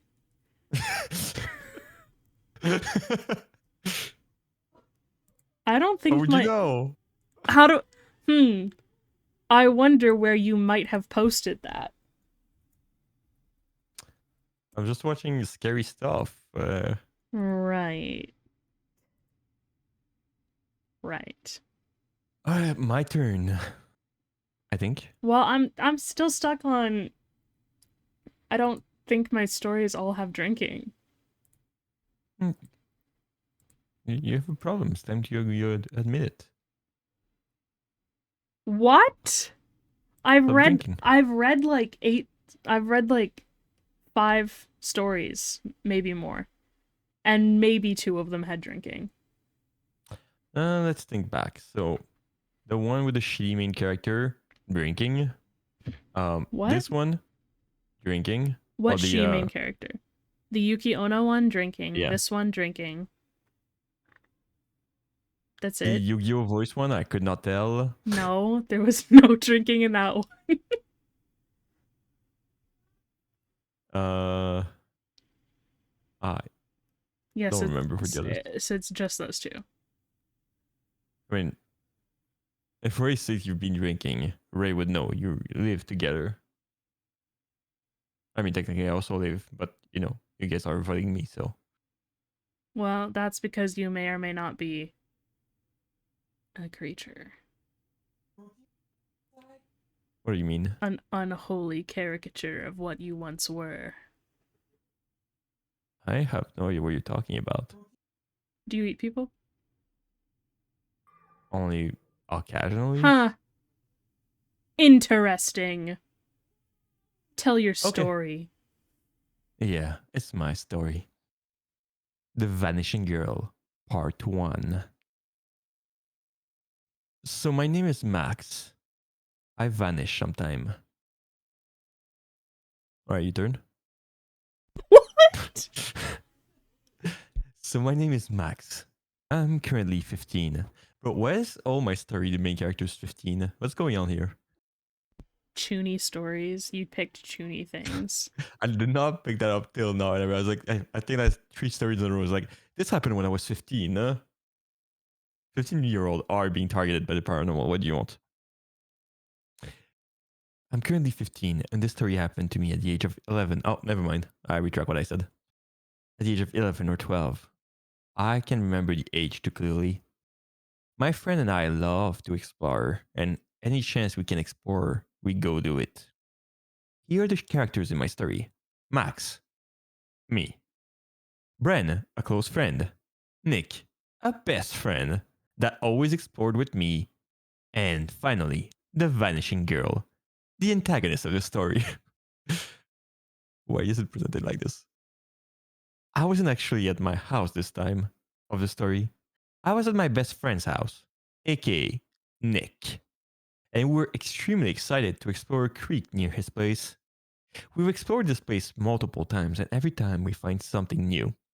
This was the 3rd time. Something creepy happened at the creek. We have had a man chase us through the tunnel and a cult that owned the creek that we had an encounter with. Okay, I'm gonna take a pause right here. So in the last times you went, a man chased after you and then a cult was after you and you're like, yeah, we'll go again. That's neat. As you do. As you do, yeah. If you want me to tell you guys, those stories, they are short and I'll tell them later. Anyway, Nick and I explored this place a lot with a few other friends, but only one could tag along for this trip. This friend name was Bren, and he was a chill kid. Rest in peace. Bren was the oldest in the group, being about 14 at the time, and was kind of like the leader, even though none of us listened to him. Then he's not the leader. He was the leader. No one listened to him ever, but he was the leader. We tried to get more people to join us, but After other experiences at the creek, they were too creeped out to join us. We all got our gear, a few snacks, and a pocket knife or two, and readied ourselves for the adventure awaiting us. The walk was about a quarter of a mile and was really easy for us for our energetic and was really easy for our energetic child minds. So we cleared that walk really easily.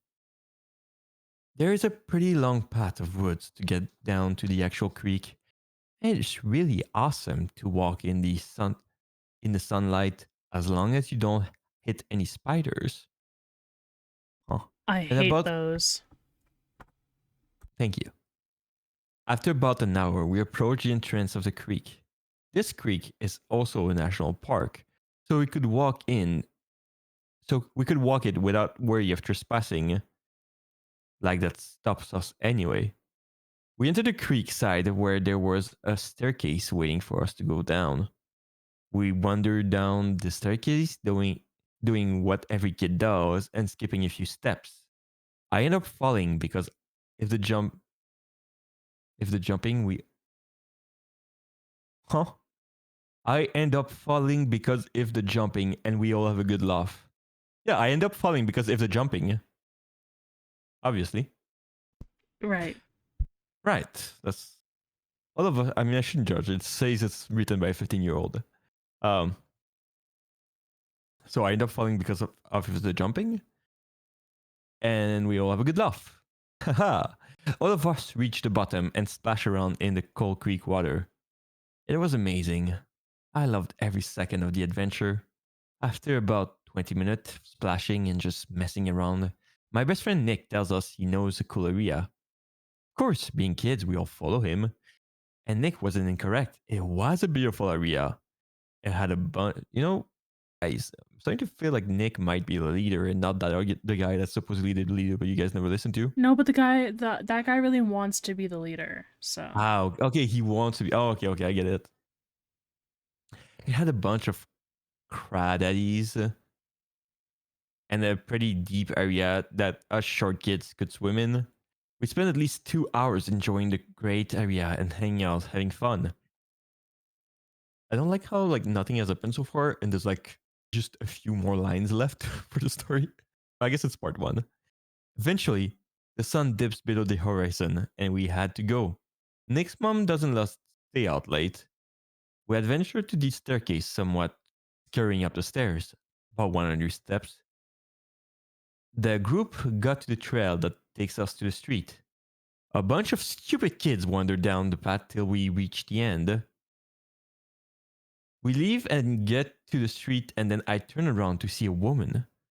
This woman has never been seen before from anyone in the group. She has a knife in hand, and she's about middle age with a nightgown on. She was about 200 yards away from us, and I was worried. I tell my friends and then turn around.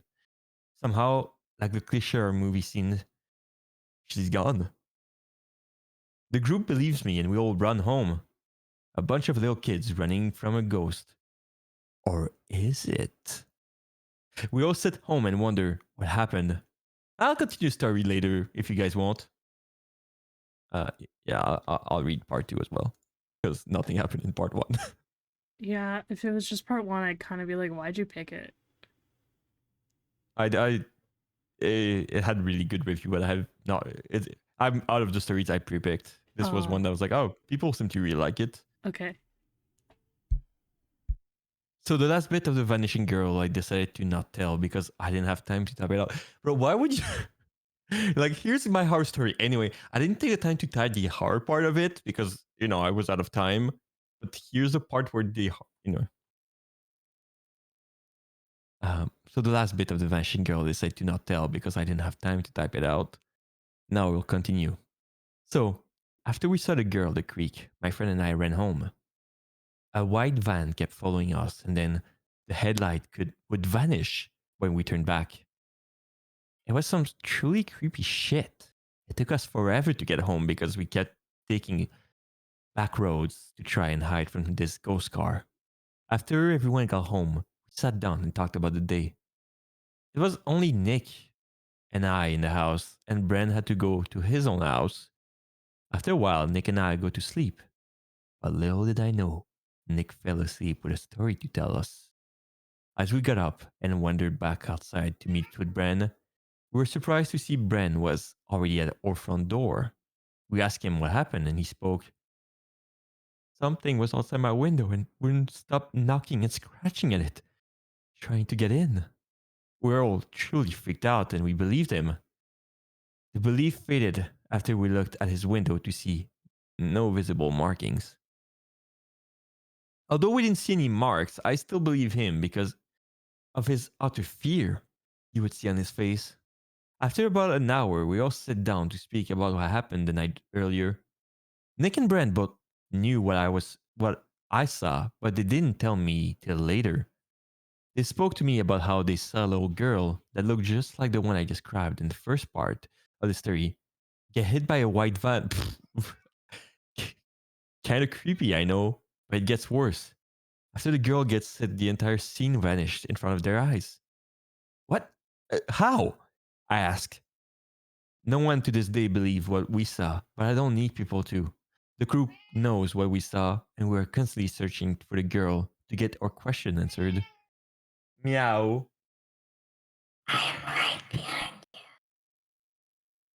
Whoa. Thank you for reading it. Thank you for reading. And if you want more creek stories or just some of my scary stories, comment down below, and I hope you will have a great day. Creek stories? What more could they possibly say? It's really Well, awesome to walk in the sunlight. I mean, like you said, they've been chased by a man and a cult before, so he has more stories. Oh, right. I forgot. But I like how it's like, oh yeah, my friends didn't tell me, but they saw a girl get hit by a car while we were running away. I was like, oh, that's just naturally a story. You don't tell people what happens.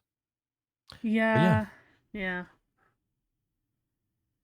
Do you want me to send you one so that you can read it next? Because it's really long and I don't want to read it because it's really long. Sure. But is it really long? It's really long. And do I get to see and do I get to see them? They are the topic of it. Oh, okay, cool. I'm Then pretty yes, I definitely sure. want to read it so I can keep saying it and pissing you off. I'm fairly certain that they are the topic, but I don't think it says it. It's fine. I'll clarify as I read parts about them. Oh. Okay. It's for clarity for chat. It's I important. think you need to look at it and see how long it is, though. Okay, you already said it.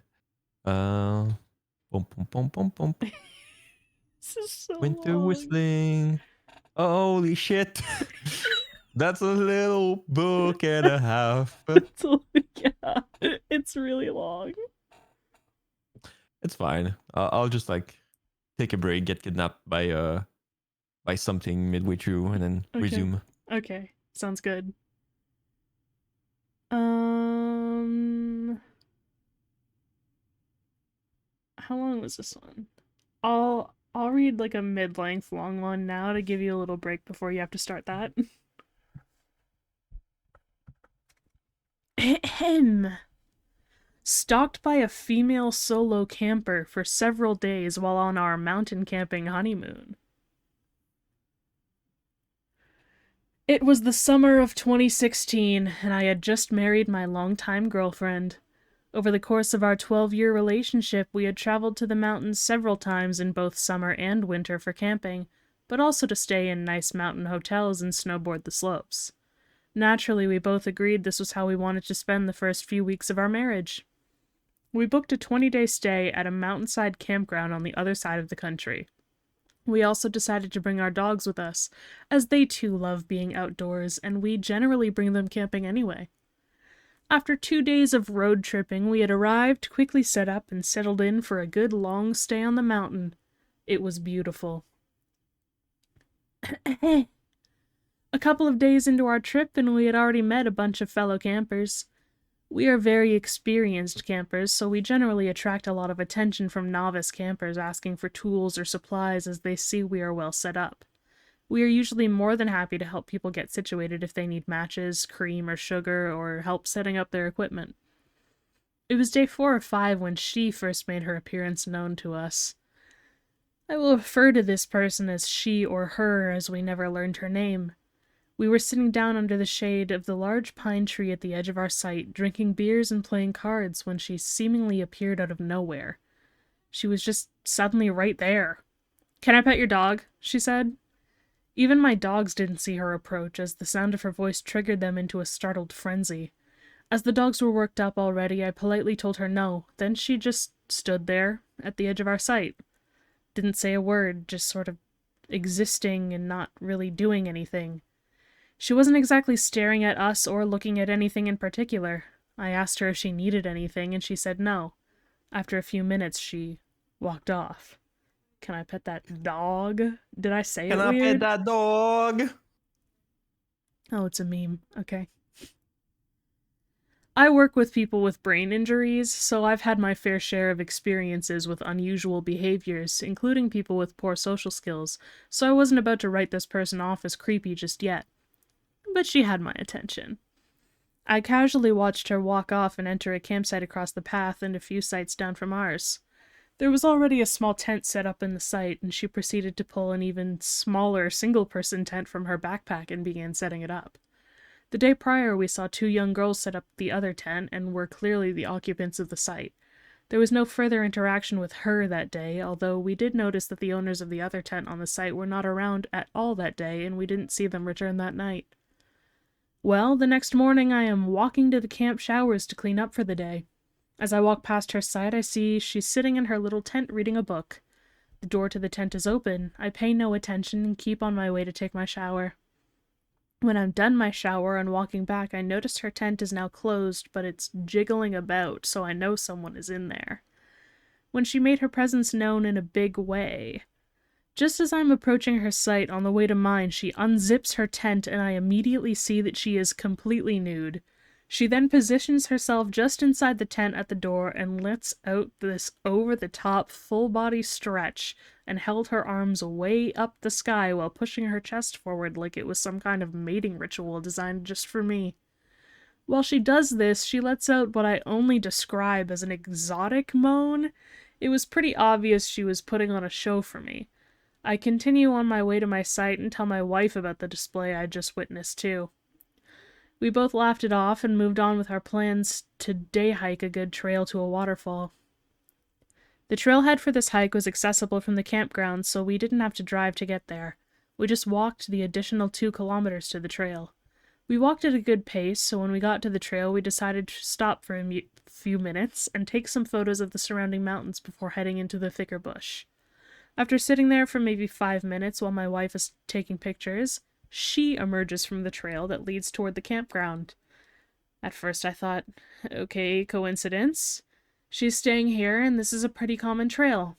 But then she sees that I see her and she stops dead in her tracks and just stands there. Same demeanor as our first encounter. Just standing, not doing anything in particular, but also sending creep vibes our way. This was the first time I said to my wife, I think we have a stalker. Confused, my wife then looks to where I'm looking and is immediately a little creeped out. Once again, I think, whatever, maybe she's just hiking the trail, no big deal. So we continue on the trail at a good pace, and she maintains a consistent distance between us. Our dogs at this point are a little distracted by her, and our youngest dog keeps turning around to watch her. I got a little fed up with the dog constantly stopping to look back, so I decided we will stop for some water and let this woman pass.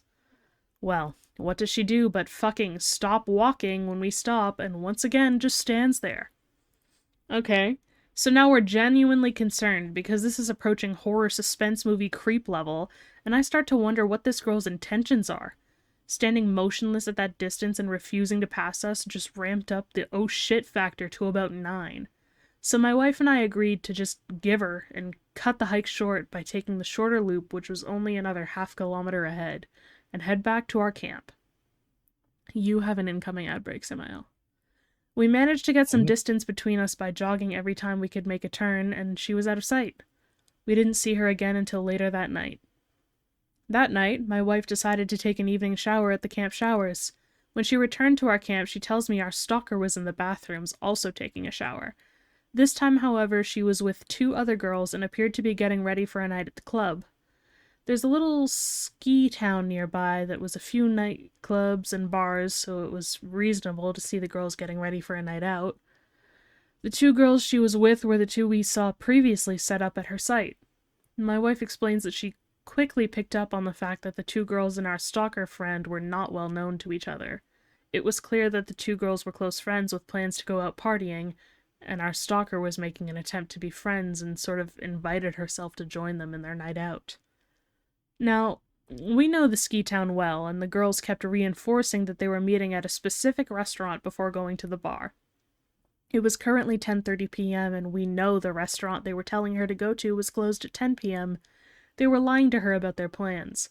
The stalker kept asking them too, "Are you sure this place? Are you sure?"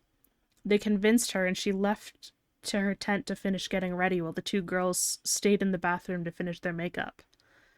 My wife went on to explain how after she left, the 2 friends were mocking and making fun of our stalker. They were young 20-somethings acting like little girls in elementary school. My wife has no time for that, creepy stalker or not. She had to say something to the girls for their behavior.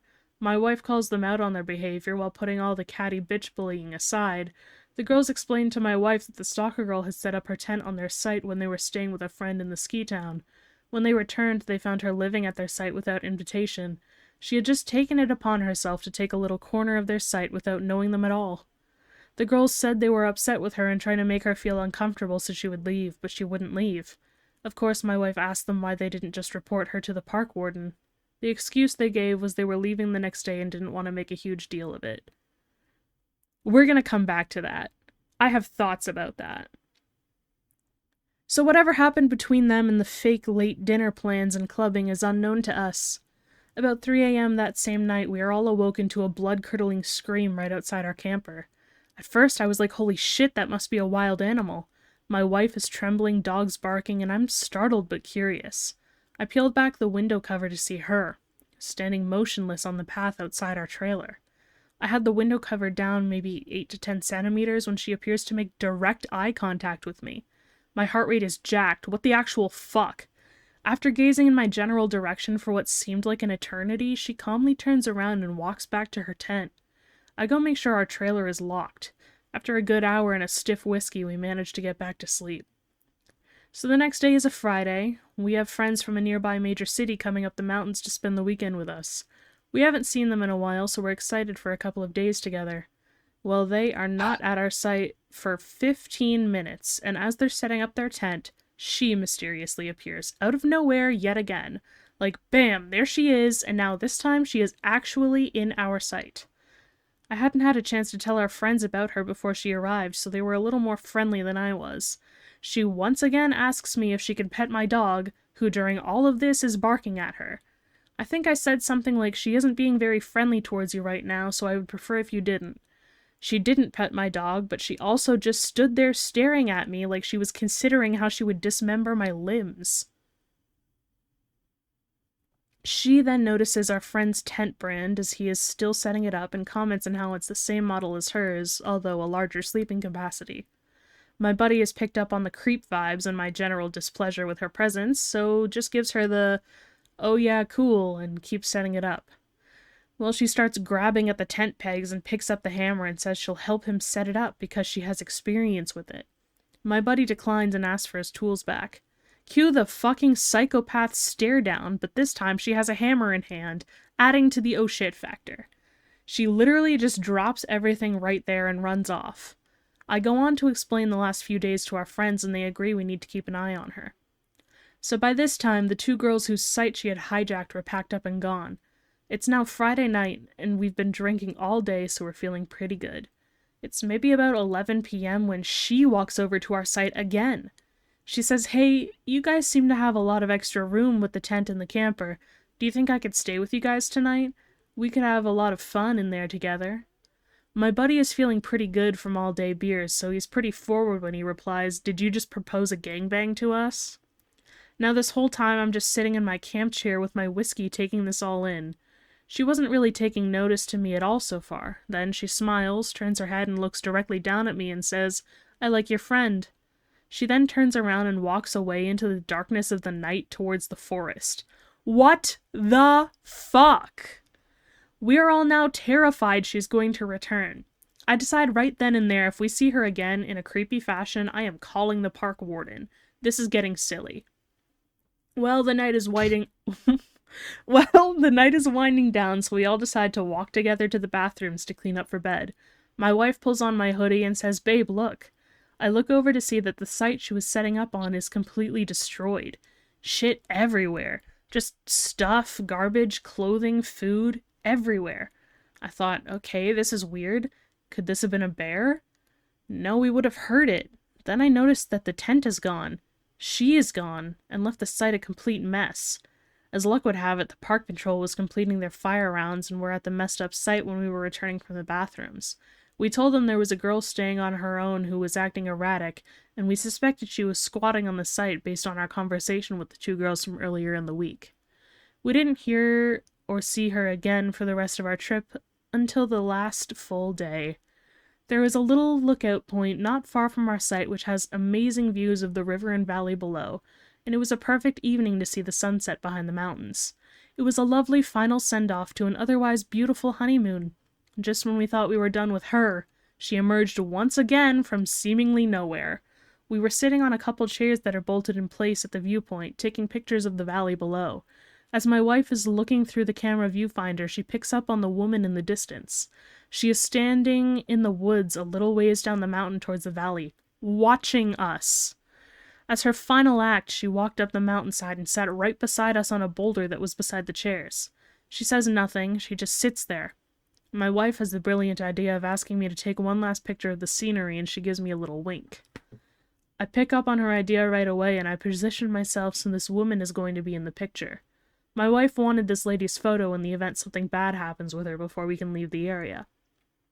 We took our final looks out at the beautiful scenery and headed to our camp for the night. We didn't see or hear from her again. Upon reflection, we agreed this woman had some serious mental health issues, obviously. She had zero social skills, and we did witness her attempt to make friends with those two girls that shafted her in a terrible way. That being said, she did things way beyond the realm of acceptable social awkwardness. There were moments I thought she would pull out a knife and kill us all where we stood. More than that, the stalking, the midnight screaming, and running off into the woods at night was terrifying to us, and I feel a story worthy of this sub. I do have the photo on a thumb drive somewhere, and will see about uploading a pixelated photo if it's appropriate. To our honeymoon stalker, let's not meet ever again. Okay, so this guy is saying constantly that he's so scared of them. He's like, this lady looks like she wants to dismember us and also take out a knife and kill us. And he's like, yeah, those 20-something girls, they did something terrible to that poor girl when they told her a different location to the location that they would be at. Are you serious? Yeah. Those catty bitches. How dare they act like elementary schoolers, those young 20-something-year-old girls, when faced with this woman that looks like she wants to dismember people? The issue you're not understanding is that at first, the knife woman is the bad guy because she's the woman. But then the catty bitches are more women, so they're even more the bad guy because women are evil. Oh my god. There you go. It's because they're women. Yeah. You're right. Anyway, yeah, I just thought that was some bullshit from him to be like, those girls were acting like elementary school catty bitches. They did something terrible to that lady by telling her to go to a restaurant that they weren't going to. Yeah, 'cause she's a freak. Like, sorry, I'm on their side. On another note, I am about to die. Oh, don't. I posted on the Discord a picture showing that I'm cooked. Let me see that. Oh my god. Is that a deer outside? It's a deer outside. I'm cooked. Oh, it's Jover. And then, have you seen the side of that thing compared to the building right beside? Well, I'm done. Whoa. Yep. See, I keep telling you. I should have listened.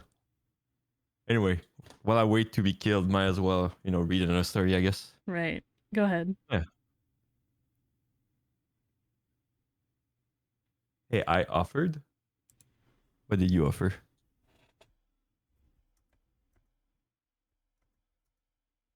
Ray offered. But yeah, there's also a story I read earlier that I was like, I'm not picking this one because the person was just pissing me off. It's like, oh, I went into this place where my friends live, and I found all my friends dead. Should I call the cops? Actually, no, I shouldn't call the cops because it's gonna make me look sus if I'm the one who found them. It's like, bro, what? So I didn't pick that story. Oh my god, my good friend, thank you for coming. Thanks for coming to the stream. Thank you, Blue Moon Spirit. Ow. Yeah, everyone's stupid. Everyone in these stories is so dumb. Yeah. Oh, I just realized I know who Blue Moon Spirit is. Okay. Just realized, bro. I was like, the name feels familiar. I clicked on the profile. I was like, oh, wait, I know who that is. Oh, wait. All right. Oh, hey, I offered to read it for me. Oh, right. Come on in, Ray. It's your turn to read your stories. What?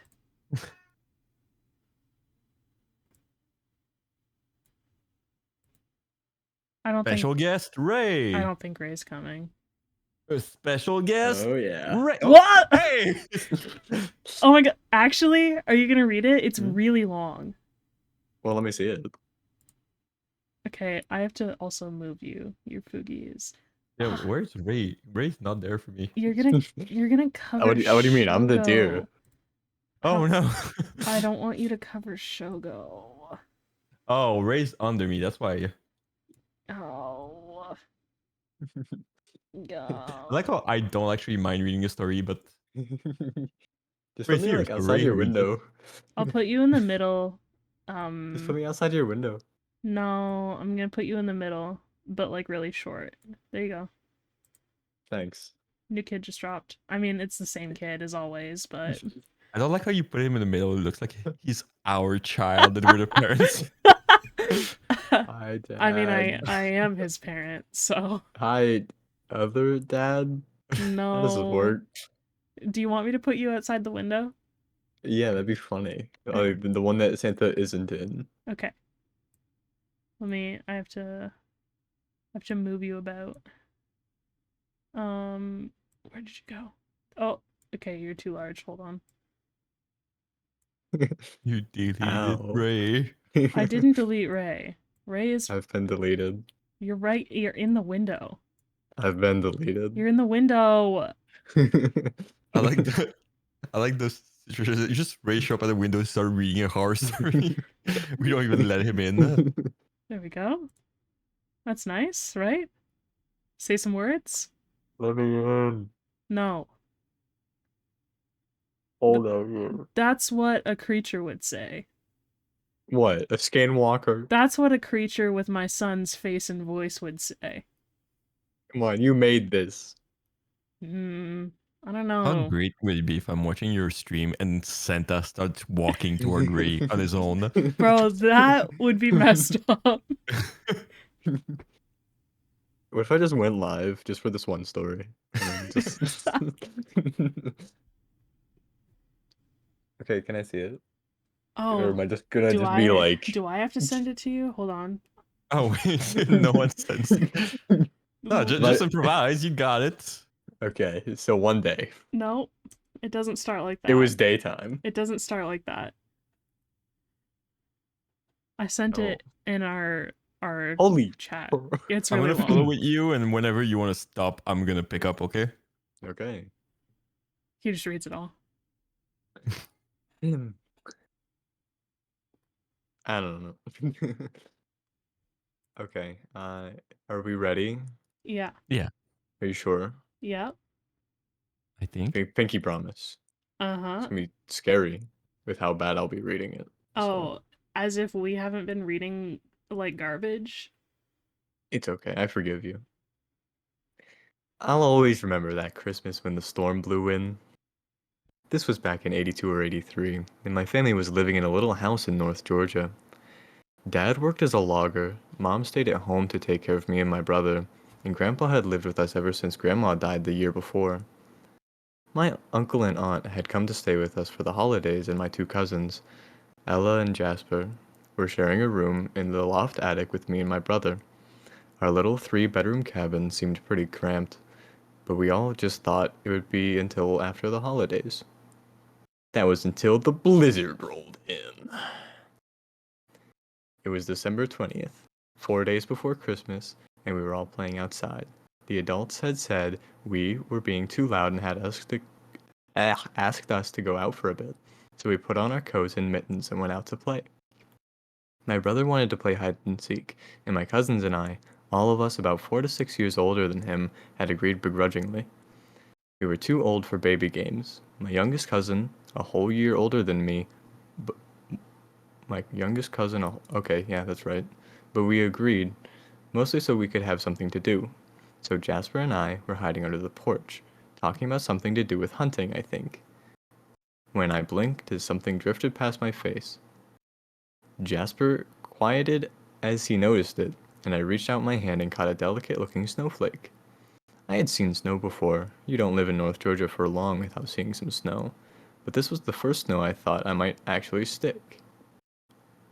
It had been unseasonably warm for North Georgia, most days sitting around 45, and we had worried that our white Christmas might be a bust. Hold, As the snow please. Why? Hold on.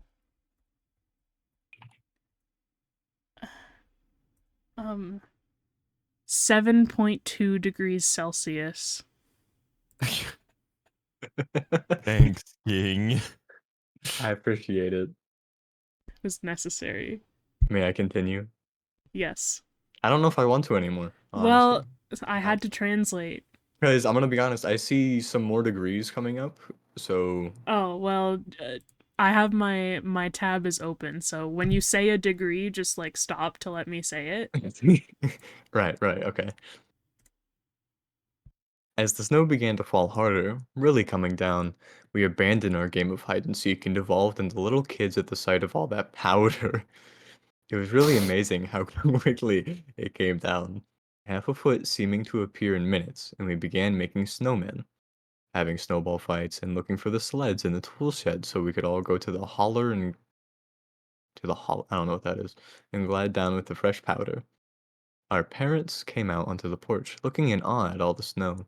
And when Dad tapped into his little thermometer that hung next to the rain gauge, I realized that it was pushing 50 degrees. 10 degrees Celsius.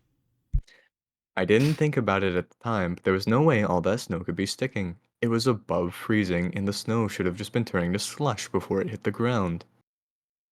To us, it seemed like a Christmas miracle, but as the sun began to set and the adults went inside, I noticed Grandpa had come out and was looking at the sky with distrust.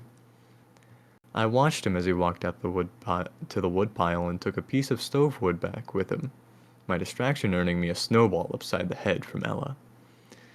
Looking back on it, Grandpa had to know what was coming, and even then he started getting ready for it. We went to the bed that night with visions of snowball fights and sledding dancing in our heads, but we woke up to a blizzard outside. Dad and Uncle went to stare at it on the porch, drinking coffee as they discussed what to do. Dad had laid by food. Okay, I did not have a stroke, okay. But he was worried that he didn't have enough for 9 people long term. My uncle joked that could always eat Grandpa. But Dad said that would be like chewing on a boiled owl, and then they both laughed. Grandpa, on the other hand, was whittling something from the stove wood. He had been working on it through the night, and it kind of looked like a crossroads sign. It was thick through the middle, however, which made me think there might be more to it. I was too excited for another snow day, however, to pay Grandpa much mind. Not when there were winter festivities to get up to. My cousins and I played in the blizzard that day, but our games were muted, some as the wind picked up and the snow began to fly. The wind was blowing too hard for our snowballs to fly straight, We tried sledding, but the snow was coming down too hard for us to see, and the ice that was forming hurt our ears and faces. By lunchtime, we were forced to come in out of the cold. Our coats, mittens, and hats were soaked through, and after hanging them up on the pegs in the mudroom, we went to the attic loft where we were all sleeping to warm up.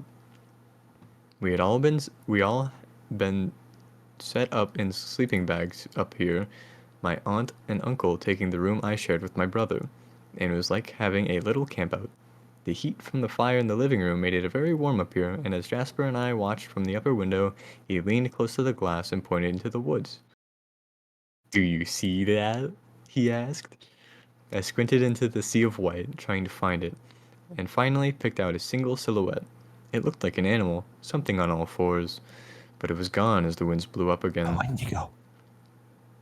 Skinwalker. And we were both left looking at the snowy forest. He asked if I had seen it, probably trying to figure out if he had been seeing things, and I assured him I had seen it too. We both sat by the window after the adults had gone to bed, looking out and hoping to catch a glimpse of something in the blowing snow. Hey. Sorry. My cat was pulling on the microphone. No, go ahead. Table. Oh, No, go ahead. your cat? Yes. Dear. My cat. Yeah. We didn't see anything, at least I didn't.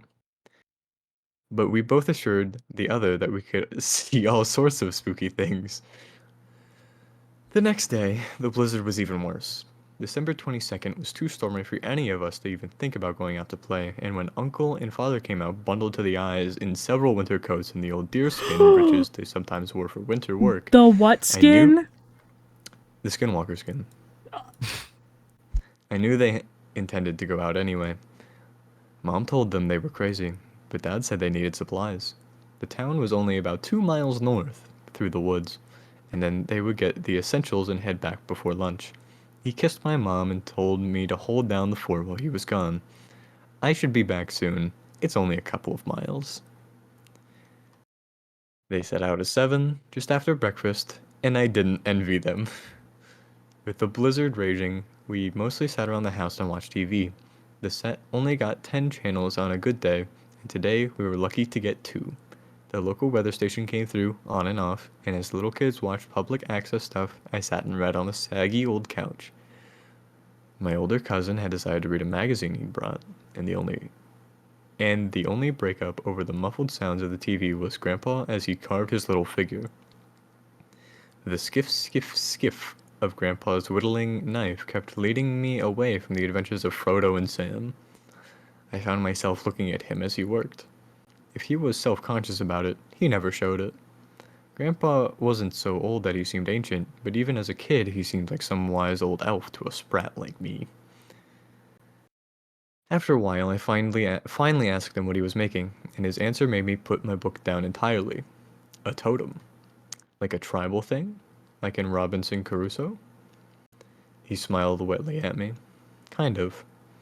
This one is to keep something specific away, though. Something we may get a look at if we're very unlucky. Wendigo. He smiled What's that? wetly. What's that? My cousin asked, and I realized he had been listening too. The magazine lay across his lap now. As Grandpa sat his knife aside, he lay it on the arm of the chair and moved over to sit closer. Grandpa had just opened his mouth to speak, when the lights suddenly went out, and the living room was left in semi-darkness. The power had struggled on manfully, but it had finally given up the ghost. The fire in the grate cast Grandpa in a ghostly pall. Pale? Pale? That's pale. No, Ghostly it's pale. Paul. Paul? Okay. And I imagined that this was how his own grandfather had looked when he had told his stories once upon a time. When I was younger than you two, but right about little Mac's age there, he said, pointing at my brother, there was a blizzard much like this one. It blew in right after Christmas and it stayed for 5 days. My brother and I thought it was great, and we played in the snow as the adults looked on with concern. Did we have enough firewood? Did we have enough food? None of that mattered to us, though.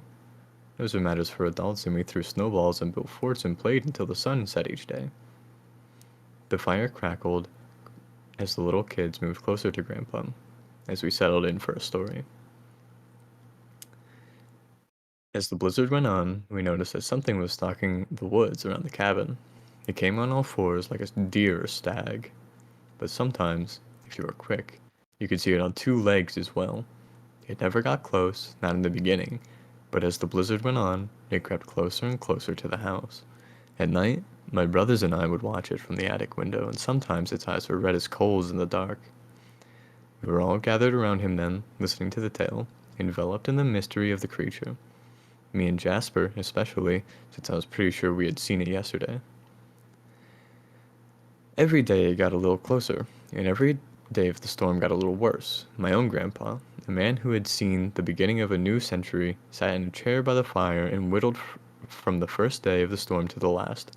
His old knife, this knife, actually, he said as he held up a fixed blade with a silver handle, was very sharp, and the wood had fallen in thick curls as he worked. I was enthralled by the little carvings he was making. I asked him what as more of it came out, and he told me it was a ward against things that might come with the storm. I watched him, studied him, and at night we watched the red eyes of the deer thing get closer and closer to the house. By the second night, the eyes might as well be right on the porch, and we shuddered in our blankets as we wondered what it was. The storm outside made a perfect backdrop for the story, and we were so captured by the tale that we didn't even hear my mother stepping in from the kitchen. On the last day, as the blizzard raged, we heard hoofbeats on the porch. My father wanted to go out and see what it was, but Grandpa said he would fix it. He told us to go into the attic, told my father and mother to go to their room, and took the thing he had carved out to the porch. There, as we tried to see through the window, we saw a bright light, and the deer fell back into the snow. The deer, however, was wrong. Its legs were too long, its arms ended in strange hands, and its eyes were... Pop, my mother said, making all of us jump. I know you're not trying to keep these kids up all night with such tales. Grandpa had jumped a little too, so enthralled by his own story. He looked sheepish, like he had been caught doing something wrong, and shrugged as he gave another gummy smile. We all looked at her incredulously, as if not sure what to make of her. But if it made her self-conscious, she didn't budge. Just a little Christmas ghost story, Peg. I didn't mean any harm. My mother gave him a hard look. Well, if these boys are awake all night, shivering at the ghost of some story, you can sit up with them. She returned to the kitchen then, the smells of lunch still wafting through the wood stove she had in there. What was it? I asked Grandpa, keeping my voice low so Mom wouldn't hear, but he shook his head as he returned to his whittling. Better not say, boy. Don't want your mother to tell your dad and get myself thrown out in the snow like the leftovers, he said with a wink. He tried to play it off as a joke, but I knew that Grandpa was always very aware that he was a guest in my parents' house. He lived with us for most of my young life, seeing me graduate high school before dying in his sleep one spring. But Mom told me once that it was a blessing to him to be so close to her and my dad and his grandkids. Her other sibling had moved away when they grew up, and Grandpa couldn't imagine himself living anywhere but in the woods he loved so much. As night fell, and my dad and uncle hadn't returned, Mom started getting worried.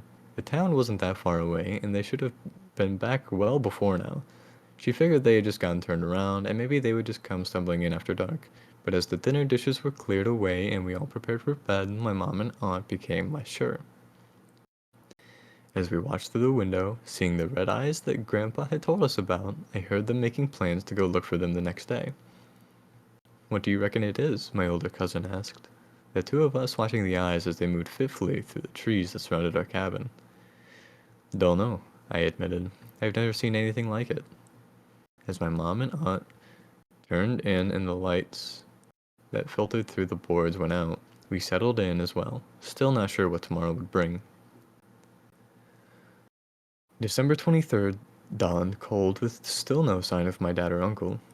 Mom was frantic, flitting around the kitchen like a hummingbird, and when she called us to the kitchen around noon, we all expected what was coming. She was dressed warmly, her two thickest coats thrown over a pair of snow pants, and the boots she had on were some of her dad's with several pairs of socks underneath. I'm going to town to see about your father. Until I get back, your aunt is in charge. You boys listen to her, okay, and keep an eye on your grandpa. He may need help, and if I'm not here to help him, then it's up to you two. Be good and be safe. If the phones come back on, call the sheriff and tell him your father never came home. If I hadn't made it to town, then someone will need to go out and look for us. She left around 11, lunch already on the table, and I watched her go from the front door as she disappeared into the snow. I hoped I would see her again, but after watching my dad and uncle disappear out there too, I wasn't sure I would. As I watched, I could also see the shadow of the creature as it stalked our little home. It was still on all fours, its antlers sometimes knocking snow from the trees, but sometimes when the wind would blow up, I would see it rise on its back legs for the briefest of moments before it was lost from sight. Mom didn't come back for dinner, and as we went to bed, I could hear my aunt crying in the room she had shared with my uncle. We all woke up on the 24th, Christmas Eve, feeling hopeless and unsure what to do. With every passing day, this felt less like a fun time and more like a real problem. My cousins and I started to feel like a bunch of westbound settlers who were watching the hills for Indians. My aunt didn't get up to make us breakfast, and Ella said that she had fallen asleep in my brother's bed with an empty bottle by her head. It was probably the corn whiskey that Dad kept for emergencies, and I suppose this counted as one of those. We ate cold food from the fridge, Jasper making some eggs to go with it, and the two of us sat and watched the shadowy creature from the porch as we ate. My brother and Ella had gone back to the attic, feeling like they might just go back to sleep, which is why they weren't there for what happened next. As we sat munching on cold ham and burnt eggs, the creature stalked the house from the depths of the rising storm. The blizzard was focused, a swirling vortex that seemed to enclose us in a swirl of winter. We were powerless to do anything about it, so we just sat and watched as it raged and frothed. The creature was barely visible, an outline more often than not, and it seemed odd now that we weren't more worried about it. Both of us had hunted deer, however, and the thought of being scared by a half-starved buck seemed silly. When it turned its horned head towards us, its eyes boring into our conversation as it stepped slowly towards the house, the idea no longer seemed silly. "What in the heck?" my cousin said, rising so quickly that his stool went spilling over. "What is this thing?" It had come out of the storm, and we could see that is a solid white buck, its skin hanging out on it like a carcass. Carcass was an apt word. The deer looked like a corpse, like some half-eaten piece of roadkill that had gotten up to seek revenge. Its antlers were huge, the tines were many and majestic. It was a 13 or 14 point buck, by my quick count. But as I watched, the sharp bones seemed to move with an eerie independence from their host. They squirmed like a nest of snakes, and the creature reminded me of Medusa as it stood, glowering at us. Its blazing eyes still glowed like coals, and it was baring its flat teeth at us, like it meant to bite. I wished, suddenly, that I had my rifle, but it was in the room with my aunt, and absolutely no use to me here. I don't think either of us was truly afraid until the creature stood up on its hind legs, legs that now seemed as boneless as the Gumby character my little brother liked to watch, and began to run at us. We barely made it into the house, slamming the door behind us. When it hit the wood hard enough to shake it in the frame, Jasper and I went deeper into the house, but as I came to the ladder that led to the attic, I remembered that Grandpa was still in the living room. Mom's words echoed in my head, and I told him to go on and make sure the others were okay. He nodded, understanding, and when I got to the living room, I found Grandpa still working on his totem. "Grandpa, we've got to go," I told him, trying to help him up. "This thing's going to get us if we don't." "I'm almost finished, kiddo. Once I'm done, we'll be safe." I heard the door beginning to splinter, but Grandpa just shrugged me off as I tried to help him up. "Grandpa, we need to get up into the attic. I've seen this thing, and I can tell that your carving isn't going to." But I never finished. The door burst open then, and the cadaverous deer creature came snorting into the living room.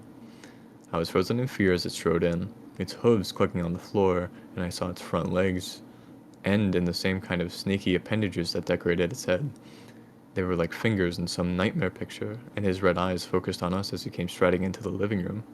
His horns made a hellish noise as they scraped the ceiling, sending curls of wood down in a shower. He was focused on Grandpa, his eyes boring into him, but as I started to bolt, Grandpa swept out an arm and held me back. I looked down and found that, to my surprise, the old man was smiling. "Fancy meeting you again after all this time," Grandpa said, the deer snarling and snorting a mere 15 feet away. He started moving after a few tense seconds, and when Grandpa lifted his hand, I was momentarily blinded by a white-hot light that emanated from the carving there. I saw the face carved there for half a bitter second, the huge eyes and roaring mouth looking formidable, and then I had to throw my hands over my ears as my senses were assaulted by a sudden cry of primal rage. It was as if the totem was bellowing at the interloper, screaming down the deer thing that meant to kill me and Grandpa. And all of my senses seemed assaulted at once. I was blind, deaf, smellless, unspeaking, and incapable of thought. I was as Adam must have been for the few moments of his creation. And when I was able to gain my senses, I found myself lying on the floor as Grandpa looked on I don't know how to say that. Placidly? Placidly. Sure. Of the deer, there was no sign, and Grandpa's totem looked as if it had been through the heart of a blazing inferno. The features were still perfect, only charged to a dumb muteness by the effort of expelling the deer thing. It had taken everything the little effigy had to set the creature aside, and now it was used up. Grandpa handed it to me, the carving leaving char stains on my finger. Hours later.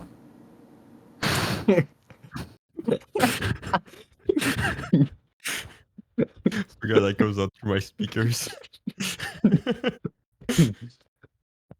I was actually waiting to send that. I was fucking watching the story waiting to send that.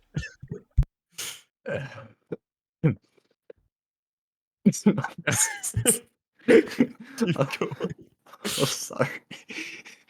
I started to thank him, but that was when I heard my father's angry yell as he asked what just the heck happened to the door. Some of his anger was set aside when I came running up to hug him, and I could see both my uncle and my mother standing slightly behind him and looking concerned and confused. I tried my best to explain what had happened, but I don't think they believed me. Dad was skeptical that all this happened in the few hours he had been gone, but Mom pointed out that he had been gone for at least a day and a half. That really threw him, and when he told her that he had just left this morning, she said he had been in the woods since at least the 21st. Yes, he agreed. This morning. The two went back and forth, but when I told Mom that she had been in the woods overnight as well, she also looked confused. Both of them had been in the woods overnight. Dad had actually been in the woods for 2 nights, but both parties said the sun had never set. They had been roaming through the woods looking for town and had just appeared back here all of a sudden. When Dad had found Mom out in the woods, he assumed she had come looking for him. They had all three returned home, a trip that had taken less than a few minutes, and figured they had all just gotten turned around in the blizzard. Speaking of the blizzard, it had stopped as suddenly as it started. The power came back on a little while later, and when my aunt woke up to find her husband had returned, we all took stock of the fridge and began working on one of the best Christmas dinners ever. That particular Christmas was one I will always remember, and not just because of the deer thing. We had many more Christmases like it in the year to come, but none quite so tumultuous as that. I still live in that house, both my parents long dead, but every year we all get together and have Christmas like we used to. We tell our kids and grandkids about the Christmas we were snowed in, and I've been practicing my whittling since that day. Grandpa sent the deer thing away in a blaze of light. I haven't seen one since, but who knows who might come to visit one snowy Christmas in Appalachia. Thank you, King. You're welcome. Can you read the comments on it as well? Nobody's responded to this post yet. Oh, reload the page. Oh, okay. Good job reading it all, Ray. Why does it have 2 upvotes? I don't. It has 2 upvotes. I don't know who the second one is. Why does it have 2 upvotes? I'm so glad that I didn't have to read that one. That's how I feel. My brain turned off midway through, I'll be honest. Real. Well, I'm not reading all that. You already did. Ray, you read all that. Oh, Ray just left the call instantly. Yeah. Okay, I have 2 more. Do you have 1 more? I'll be honest, I probably should have spent that time looking for one, but no, I didn't look for anything. Okay. Both of the... Okay, this one is like mid-length. I'll do this one, and then you have to have one, and then I'm ending. I know the one I'm ending on, okay? Okay, I'll look for one. Okay. This one is called Someone Always Rings My Wait. Door... What? My hockey team scored another goal. You can proceed.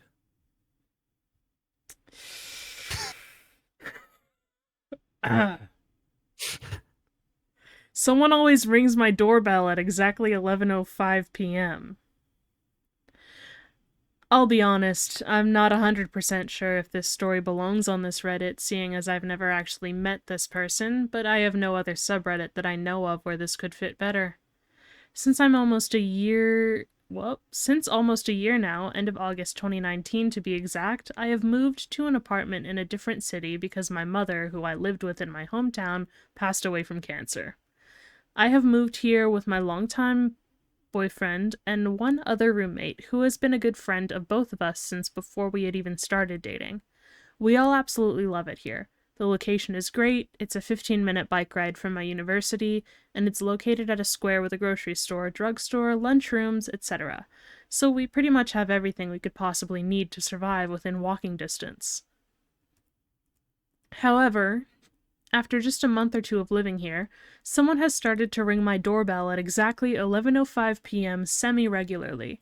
Sometimes every day, sometimes every other day, sometimes there's a week in between, and sometimes there are a couple of weeks in between, but it is always at around 11:05 p.m.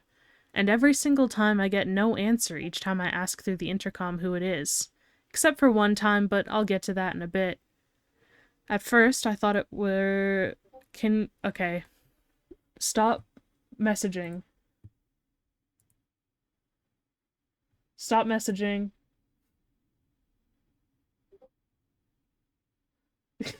Jesus Christ. Okay. Oh, no. You see, the thing is, I actually did mute it. It's just timed out.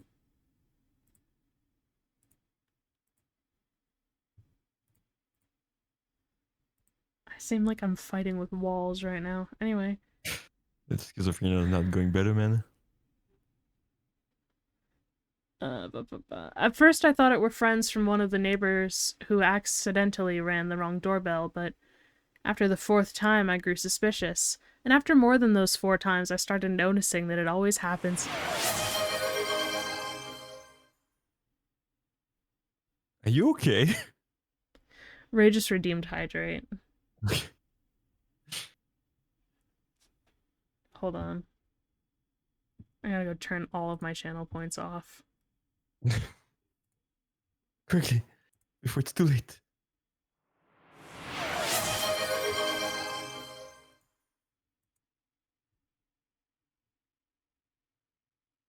I'm gonna pretend I didn't see that. And I'm not giving you your points back either. So... Viewer rewards, power-ups and channel points. Viewers will no longer earn points while active in your channel. Okay, well, that's a bit much. I'll let you earn points, but let's see.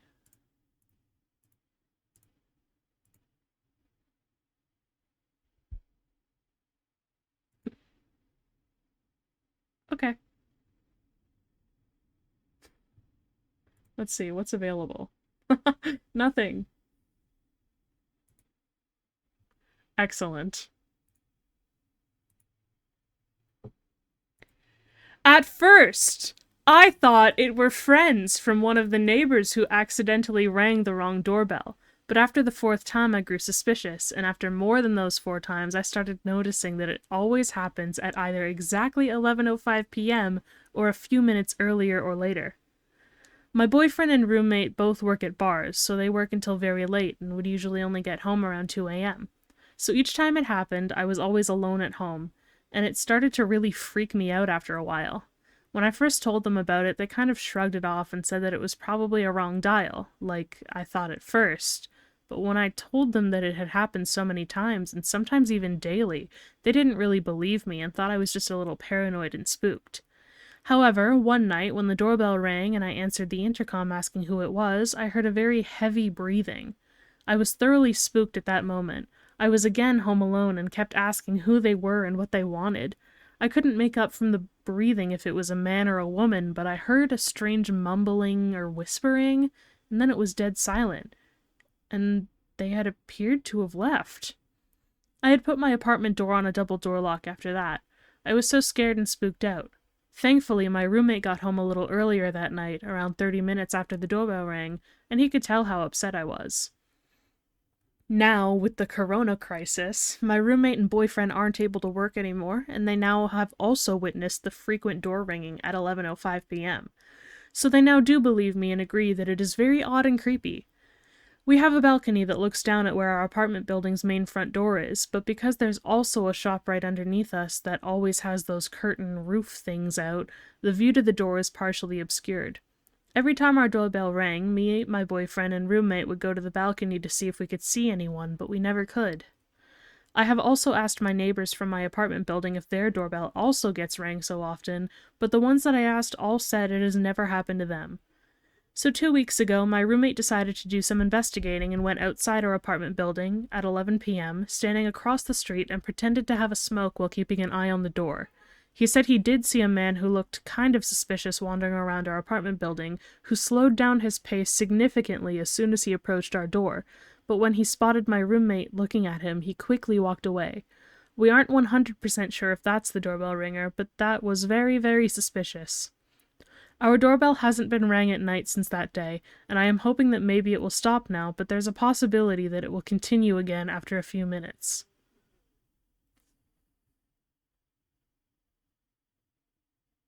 Wait, is that the end? No. I just got caught off guard by your chat. Why are you reading my chat? Well, I don't know. I feel like you guys are messing with me. I just feel it. we're just talking about me constantly updating the titles since we started this stream. Oh. I'm hoping that maybe it will stop now. There's a possibility it will continue again in a few weeks. So strange man who rings my doorbell at 11:05 at night so often, please stop and let's please never meet. Yeah, okay, that's it. Now it's it. You stopped because of my chat like one sentence before the end. You guys were messing with me. Somehow. Bro could not finish one more sentence before being heavily distracted. It's because you guys. I literally had to remove my channel points because of you guys.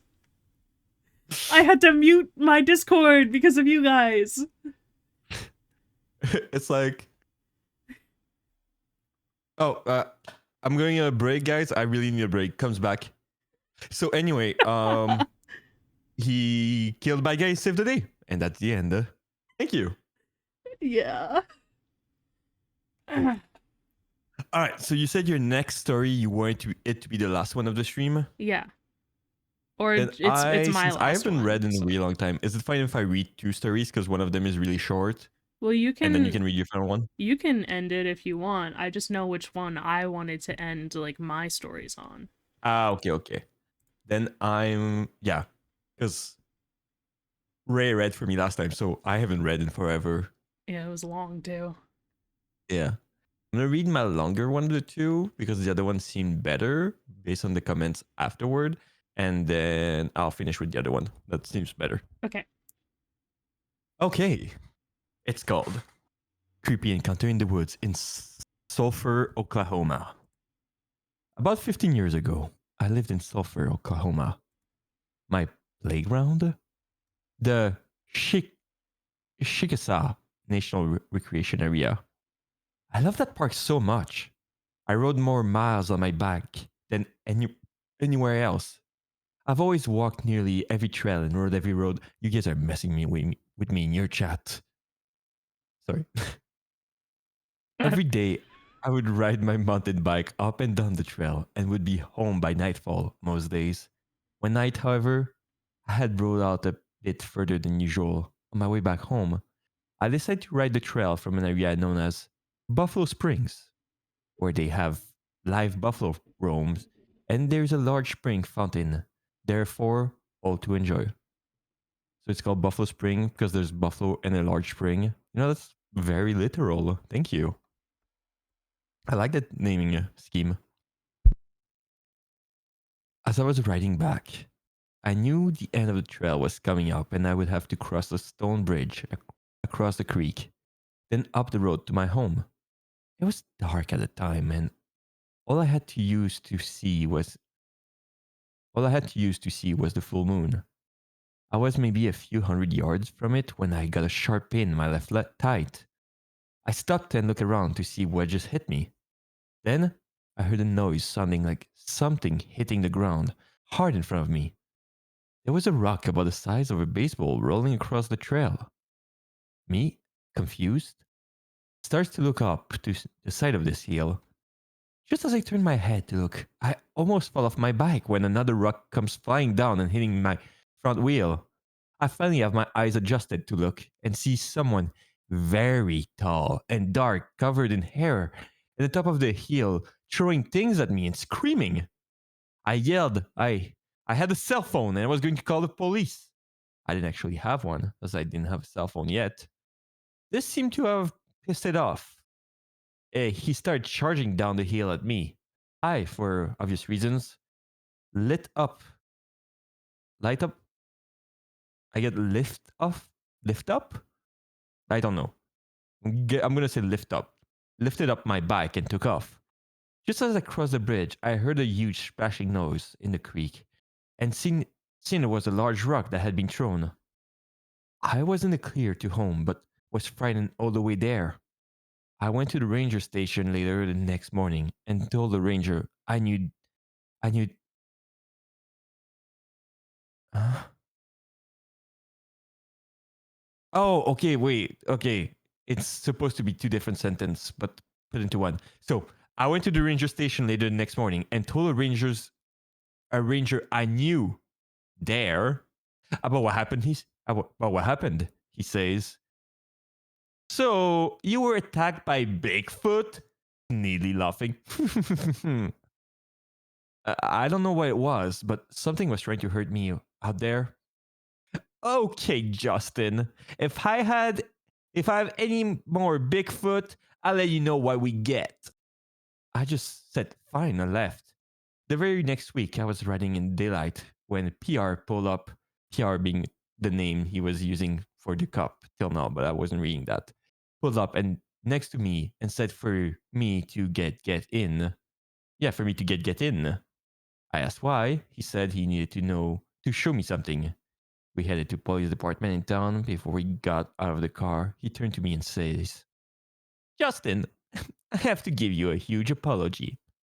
I will be honest that I didn't believe you when you told me that your story of you being intact. However, it has come to my attention that a couple was out in the same area last night and was attacked in the same way, saying they had seen a large hairy creature throwing rocks and sticks and screaming at them. And they called the police and they came out with some of the other rangers, including myself. I immediately thought about what you had told me. When we arrived and started up the hill, sure enough, we were having rocks and things thrown at us. Guns drawn and yelling. Two officers tracked a man to the ground. He was 6 feet tall. 6'5" tall. 6'5" tall. That's how you say it in American. There we go. Naked. Covered in mud and had long hair and large beard. He had escaped from the veteran center across Veteran Lake. Really?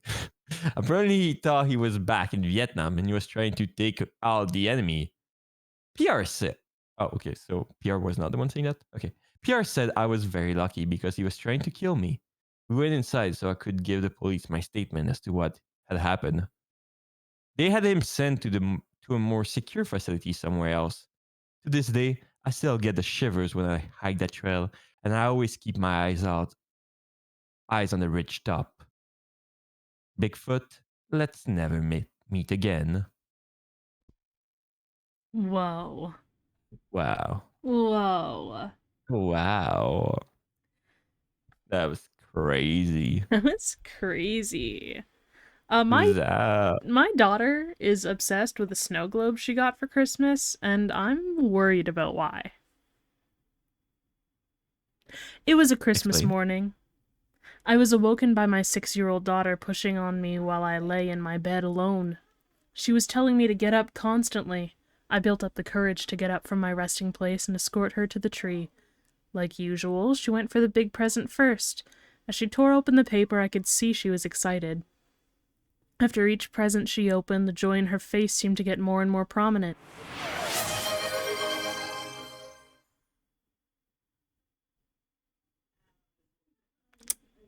You good? Ray Evelyn, you're grounded. Do not make me take those away again. Did you put back the redeems? I did. No, totally.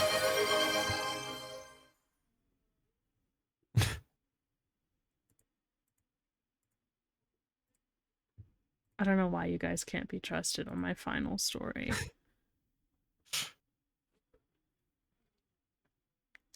She continued to open the presents before she got to the 6th or 7th one. This one wasn't as big as the others, and I couldn't remember what it was. She opened the paper, and a snow globe fell into her lap. I didn't recall wrapping it, let alone buying it. I shrugged it off, blaming my forgetfulness and all the stress. She opened the rest of her presents while keeping the snow globe by her. This confused me, as I could barely even remember purchasing it, so it couldn't be that important. The day went on, and no matter what we did, the snow globe was with her. When we ate, it was with her. While we watched TV, it was with her. It was always with her. Something that confused me, however, was how she kept holding it to her ear, like it was talking to her. Every time she took it away from her ear, she looked more and more surprised. "What are you doing?" I asked her. "It's Mommy. She's telling me how nice her new house is," she answered. This made my heart sink. Her mother has been dead for weeks. I could barely cope. I didn't know what to say. I had to get to the bottom of this. I rushed her to bed with the excuse that she woke up early and needed a rest. I waited a while before creeping into her room and getting the snow globe off of her nightstand. I entered the kitchen with the globe in my hand. I turned the light on to get a better look at the snow globe and see what was inside. I was horrified. It was my wife. My wife the day she died. In the center of the glass ball there was a car. Our car. My wife's limp body lay through the windshield with her body severed by the glass. She had a piece of shrapnel in her neck from the car she collided with. Her eyes I used to stare into were now lifeless glass balls. She was gone. I panicked. I hoped it would all go away. So many things rushed through my mind. Where did the globe come from? Why is my dead wife in the middle of it? And most importantly, why was my daughter obsessed with such horror? I couldn't give her the globe back, so I settled on hiding it under my bed. I struggled to sleep. The vivid image of my dead lover made me sick. How could my daughter be unfazed by such a sick object? The sun rays infected my room and painted my walls with a warm light. I got up from bed, still shaking from last night's events. I walked into my kitchen and started to make some coffee. My daughter's light footsteps accompanied her to the side of the kitchen. "Where's my snow globe? Mommy had something else she had to tell me," she said in a tired tone. I couldn't say no to her. I knew it was wrong. It was only one thing, right? Just one last conversation with her mom. I got the snow globe from under my bed and gave it to her. She walked a few steps away from me and lifted it to her ear.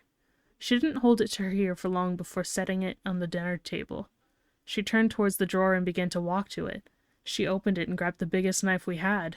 I couldn't move. I screamed at her to put it down. I still couldn't move. She didn't listen to my screams. She didn't scream when she put the knife to her wrist. I couldn't stop her. It felt like I was chained to the wall. She looked up at me and said, "Mommy told me to come and see her." I was destroyed. I was made a spectator to my daughter's suicide. I couldn't help but stand there and let it happen. My eyes were full of tears. I wanted to give up, grab my daughter, and bring her back, but I still couldn't move. I looked down at the ground, trying to keep my eyes off her, hoping it would all be fine. Suddenly I heard a voice. I scanned the room with my tearful eyes, looking for the source of the noise. I settled on the dinner table with the snow globe on it. "Come join me," my wife echoed around my head. "Come and join us." Yeah, that's it. Damn. No, I didn't hydrate. And I won't. Wow. And also, no refunds. Wow. That's the real horror. I went to this hill. It was silent. The residents were evil. The evil it was within. Too. That Have you ever ranch seen that? was simulated. Have you ever seen the evil was within 2? Didn't you play it? No, I didn't. I didn't. No, I'm saying like, here, watch this. It's actually in the game. Oh, no links. No links. Bro, Oh god, you're it's good. loud. Hold on, I have to mute my desktop audio.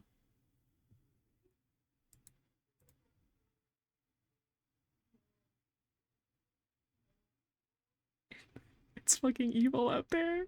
There's evil within too.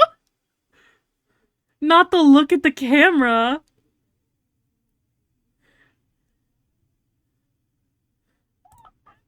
Oh my god. That's crazy. Okay, that's crazy. Anyway, final story. Something in the woods, and we don't know what to do about it. So, let me explain the title. I live in a small town surrounded by thick woods, and there's a few other towns nearby. When my mother and I had first moved here, I had decided to go explore the woods. As I was walking, I found a bunch of huts made out of stick. Then, I walked to a river and heard heavy breathing behind me. But when I turned around, nothing was there. I decided it was best to get out of there as quickly as possible. A few weeks ago, I went back to the same area of woods, and I saw a shadow of someone behind me and heard footsteps. Not sure if it was an actual person, but I ran out there, not wanting to find out. Recently, my girlfriend had a dream that she was in her kitchen and looked out the window. There was a creature who looked like it was rotting. Its joints were all backwards, and it looked humanoid and part goat, according to her. It looked at her and made a strange scream. She then woke up. The next day, she was having a conversation with her little sister when she heard a voice outside. She paused in the middle of her sentence and freaked out when she heard a scream similar to the one in her dream. I've been hearing knockings at my window, and I'm not happy about it. I've set up a bowl of salt in my room, cleansed it with bells and rose petals, and more. I'm just terrified if whatever it is getting in. So, Reddit, what should I do? And the first comment is just, yo, get the fuck out, man! Yo, get the fuck out, man. Just don't be there, brother. Just dip out. Like, you're not stuck there. Leave. Real. I agree. Seems like an appropriate time to use that Master Ball. It's a Pokemon. Yes, Reddit. What do I do? Reddit, I am currently in an active hostage situation. What do I do? What do I do? Like, my house is on fire. There's a door open. I could leave, but I don't know. Reddit, what should I do? Reddit, I've just been stabbed. What do I do? Only Reddit can answer that. Real. Anyway, that was the story. It was short, but nice. Excellent. Now, Well, I think you guys have had enough lullaby, enough good story for sleeping to. So I do think that I have to read you something truly terrifying real quick. Just real quick. wait, there's another one. Oh no, Another one? Go. Another one. Oh, yeah, I'm saying Are you ready? no, but go ahead anyway.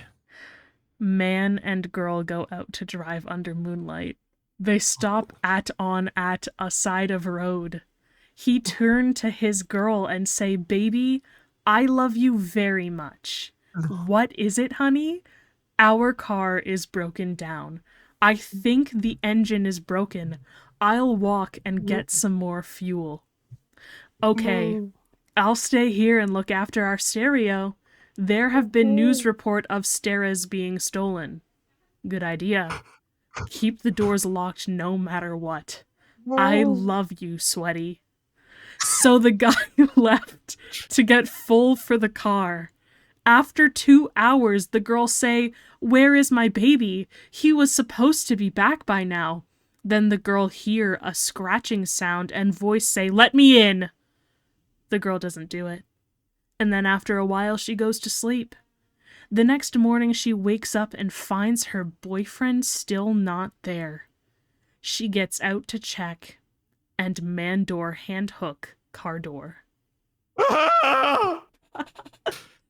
Sorry, I couldn't hold it in. No, I know. It's a rough one. Well, it's over now at least. Just know that that could happen to any one of you. That could happen any day. Man door, hand hook, car door. I can't take this. Well, why did we didn't? It's Christmas. Why did you have to read something so scary, man? I'm sorry. What the fuck? I'm really sorry. I couldn't hold it in. It's just it's what I love to do. I can't sleep now. Might as well keep streaming because I'm not gonna sleep anyway. Yeah, why don't you play a game and I'll end? Yeah, I think I'm gonna play the bag of milk one. Oh, are you actually? Yeah. I don't feel like ending yet. Okay. Well, in that case, I am going to end mine. Thank you guys for coming to our little read-along, our happy story time. Family-friendly story time. Say something, Samael. Say a little goodbye. Yippee. Excellent. Great. I'm sure that everyone that's watching me is already watching you, but Weeball, I'll read Wait. you. No, actually, Mirashupi is in your chat. Oh. If Mirashupi is even still here. I mean, it still says Mirashupi is in chat. Oh, okay. For you.